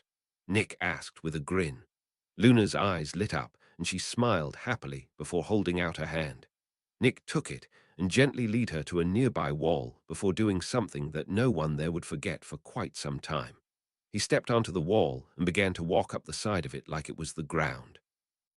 Luna was besides herself at the novel idea of dancing on the wall, but Nick was much more of a braggart than that, and eventually lead her upside down, standing on the air itself overhead. Even the music stopped as the people in the room stared in amazement at them. "Play something upbeat, won't you?" Nick said with a grin at the band that snapped out of it and complied. In time with the music, Nick led Luna across the sky in a grand and flashy tango, while everyone else could only watch in jealousy. Dumbledore had a grin of his own at the scene and mentioned something about being young again as he watched. The trick to what Nick was doing was that he was warping gravity in a small area around Luna and himself, so that they were always falling in the direction of his choosing, so they appeared, and felt like they were on solid ground so long, as he kept a hardened platform of air above them under their feet. Doing this was an absolute flex on his part, and everyone who understood what he was doing knew it. 548. Chapter 548. All in all, Nick was in a good mood for the majority of the ball after he finished showing up everyone else. Luna was in a similarly good mood, but took the event as merely another unimportant social party, which was admittedly fairly true. It was amusing to see her interacting with the members of the other schools, who all looks like they didn't know how to treat her. They couldn't be rude, as she was here as Nick's date, and it would be like insulting him, which could end very unpleasantly. They also clearly wanted nothing to do with her strange manner of speech and fanciful attitude when talking about a creature that didn't exist. Nick was far more interested in a small beetle that was buzzing about the place, however. "I must admit this woman is truly brave to act like this in front of so many powerful people," he thought before setting off a spark of lightning from thin air through the beetle's wings. Not enough to really hurt her or get noticed, but more than adequate for sending a message. Rita Skeeter left hurriedly in her beetle form after that, which meant she missed the conversation between Hagrid and Madame Maxime. Nick didn't mind that the woman used her animagus form to spy on others to get news, but Hagrid was a friend, and the stigma of being labeled inhuman would be a heavy one indeed. Most people thought that Hagrid was the result of a failed spell of some sort, and Nick was more than happy to keep it that way. The man was not like Nick, in that he could silence all opposition to his race with power, and that was perfectly fine. Hagrid was a kind and simple soul that loved magical creatures of all kinds and wouldn't retaliate should he be targeted for something. Nick knew that Rita's piece on the man's true nature would leave him shamed and ostracized heavily, and so moved to prevent it when the opportunity came. Sadly, I can't do anything for him in regards to Maxim's denial of her own true nature as a half-giantess. A shame, really, as they made a good couple. Nick thought as he drank some punch that had been spiked by the twins. It wasn't anything strange that they put in it, but merely scentless and tasteless alcohol. It certainly made things interesting, as those experienced with alcohol recognized its effects on them instantly, while everyone else merely lost all sorts of inhibitions. Nick was entirely unaffected by the alcohol, as his body considered it a poison and burned it out before it could cause any problems. There was a slight downside to the drunken students, however, in the form of them getting frisky with their dates. More than a few couples left the ball to find quiet places to make out or more. The adults at the ball mostly all decided to allow it to happen as well, since it was merely a part of being young in their opinions. The next day, however, had Madame Pomfrey in a very bad mood, as she had a sudden influx of people after morning after potions that told of a very eventful Christmas. Despite Luna getting a bit tipsy herself, Nick was not amongst that number, as he was not interested in such a thing at this time. At the end of the ball, he instead escorted her to the Ravenclaw common room and left for bed. "Ah, make it stop," she begged in the morning, as she and quite a few people were nursing nasty hangovers. "I could do that, but then you wouldn't learn anything," Nick said teasingly. "What are we even supposed to learn for this anyways?" Ron asked, while rubbing her temple to try and relieve his headache. "To never trust any food that those two have interacted with, for starters," Nick said with a chuckle as he pointed at the twins, both of which were reveling in the suffering they had caused with wide smiles. "How aren't you miserable like us anyways?" Harry asked with a similar headache to Ron. "Oh, that. I am immune to alcohol, apparently. I honestly had no clue until last night, but it is certainly a pleasant find," Nick said with a grin. That took a little of the wind out of the twins' sails, but not much. Obviously, they had thought they had gotten one over on him, but clearly that wasn't the case, so their joy lessened a small amount. But compared to the pride at such a successful large-scale prank, it was a minuscule drop. At about noon, Nick finally took pity on his friends and dispelled their hangovers with a simple cleansing spell. 549. Chapter 549. After that, things returned to normal as the champions continued to try and decipher the hint from the egg, and Nick focused on copying the library and clearing the room of hidden things. The second task was to be held on the 24th of February, and that meant only about 2 more months to prepare. That might seem like a lot, but the problem is that the champions had almost no idea what they should be preparing for, so they could only focus on a bunch of half-baked guesses that may or may not be true. For Nick, though these next 2 months allowed him to make a great deal of progress in the two things he was focusing most of his attention on. For the Room of Hidden Things, he had managed to grow his realm's size by a 2%, while absolutely flooding it with mana from all the magic he fed to it. As it stood right now, the mana in his realm was so dense that it rivaled his islands at this moment. This wasn't stolen mana like before either, but true generated mana from the ley lines within the planet of the realm. Thanks to this, Nick was finally confident in transferring the golden apple tree from the vault into his realm safely. Other than that, though, he had already removed everything from within the vault, save the money needed to keep it open. Grimgrip was rather unhappy about this, but couldn't say anything about it due to the nature of the goblin's contracts over the vault. Nick scoffed at the goblin's indignation, however, as the greedy creatures thought that the contents of a vault would naturally pass to them eventually, so all the unique things getting removed from a vault stung at them.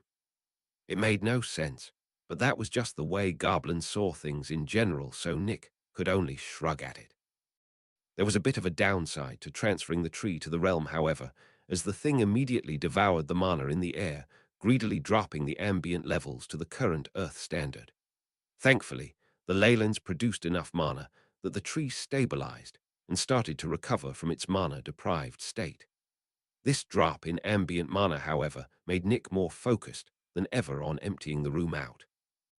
He was making good progress, too, as he was almost exactly 75% done by the time the second task rolled around. Interestingly, the room also shrank, as its contents did so now Nick could see from one end to the other with a little bit of effort.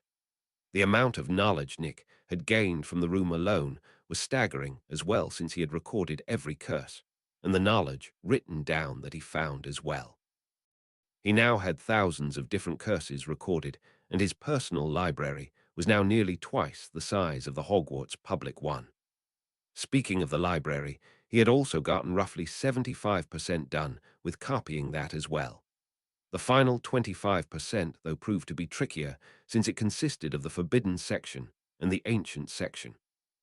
For the forbidden section, the tomes and scrolls there were cursed, or in other languages, that Nick wasn't the best at copying due to his auto-translating ability. He could copy the symbols, of course, but his mind kept trying to write down what he read in English, which wasn't what he was wanting. Half the value of the information was how hard it was to understand after all. For the ancient section that also held true as the vast majority of the tomes, scrolls and records there were in a lost or difficult to translate languages. Nick wanted his own library to be a faithful copy of the original, so he was forced to slow down so as to not accidentally translate a book instead of copying it perfectly. There was a boon that came with him copying so much knowledge, however, as some of that knowledge stuck. It was a mere fraction of what he copied, but it was still an improvement to his knowledge base. Finally, the 24th of February rolled around, and it was time for the second task to commence. Once again, the bleachers of the Quidditch pitch had been used to house the crowds that came to watch the event. In the center of the field stood a huge cubicle gray chamber with a single bronze-looking door that was otherwise unimpressive-looking. Everyone there looked at the thing in confusion, as they simply couldn't understand what they were looking at. Soon enough, Ludo Bagman started announcing the nature of the task, as well as what its main objective was in the form of a single, kidnapped person that each champion needed to rescue. 550. Chapter 550. It was also clear that Harry had figured out precisely what Nick had to do with the task, if the glare he had was any indication. Nick could only smile and shrug at his friend on the field, though as he really wasn't allowed to disclose the contents of the task ahead of time. Besides, it is far more entertaining this way, Nick thought with a chuckle. Now then, if the champions would please draw lots, we can decide the order by which they will be participating, Ludo said loudly as he went around with the straws. Crumb drew the short straw, and Harry the middle one, so the order went Crumb, Harry, and finally Fleur, who got the longest straw and had a look of relief as a result. Don't go thinking that watching the others will be of much use to you here. I am not that sloppy a designer, Nick thought with a scoff, seeing this. There was quite a few oohs and ahs when Crumb went into the chamber, and large projections of the inside of the chamber appeared overhead. The chamber was made in such a way that the environment was chosen the moment a hand touched the door, so no one noticed that it shifted before he entered. Crumb got the forest environment for his run of the dungeon, which Nick had to admit was easily amongst the most challenging. While the environment wasn't innately hostile, the golems in the forest were heavily based on magical creatures found in such an environment, and as a result had a lot of ambush predators in it.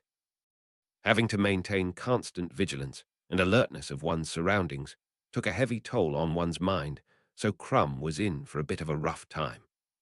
The boy's role as a seeker, however, made him acutely able to spot the slight differences that showed the golem's locations within the forest as he traveled through it. This didn't mean that he got away unscathed, however, as the camouflage of the magical beasts still caused him serious trouble. As for finding the treasures in the forest, he had mixed results, as he got some and missed others, depending on the amount of effort it took to uncover them. In a way, he was brute forcing his way through the task, with only taking the treasure gathering as a secondary objective. Not to say that this was an incorrect way to do it, merely that by the end of the task he would have less points than if he took his time and thoroughly searched for the treasures and actually studied the task. A fact that became apparent when Crumb finally found the person he was meant to rescue, Hermione. She did not look happy as she was trussed up in a web in a shadowy area that obscured the golems guarding her. Let's see how you deal with XXXX grade dangerous creatures that specialize in ambush attacks, Nick thought, watching with interest. For the forest environment, Nick had programmed the guardian golem based on a very dangerous creature that he had bullied a lot in recent times with Nazgul, acromantulas. For the average wizard, meeting one of these things in their natural environment was a single wrong step away from being a death sentence. Acromantulas were masters of stealth and were viciously intelligent hunters that could even learn how to speak despite lacking any sort of vocal cords. Unfortunately, their dark nature left them with ravenous hungers for flesh that had them destroy their habitat as they consumed everything within. Crumb was clearly not well versed in the creatures, since he carelessly rushed towards Hermione, who was being used as bait to lure him in. She knew it too, as she yelled into the webbing covering her mouth in an attempt to warn him, but unfortunately Crumb mistook that to mean she was happy to see him rescue her. His mistake was capitalized on by the golem that launched a web out of the shadows that bound his feet, causing him to trip. Crumb's eyes widened in fear as the golem scurried out of the shadows at him, and more than a few people in the audience paled in fright or revulsion at the sight of the person-sized spider. Crumb seemed to forget that his life wasn't really in danger and panicked at the attack and launched a bone-breaker curse at the golem. Nick shook his head at this. That's definitely points off for using dark magic. He thought, disappointed to see it. It wasn't even the most optimal use of the spell either, as the giant spider's crazy reflexes allowed it to sense and avoid the magic.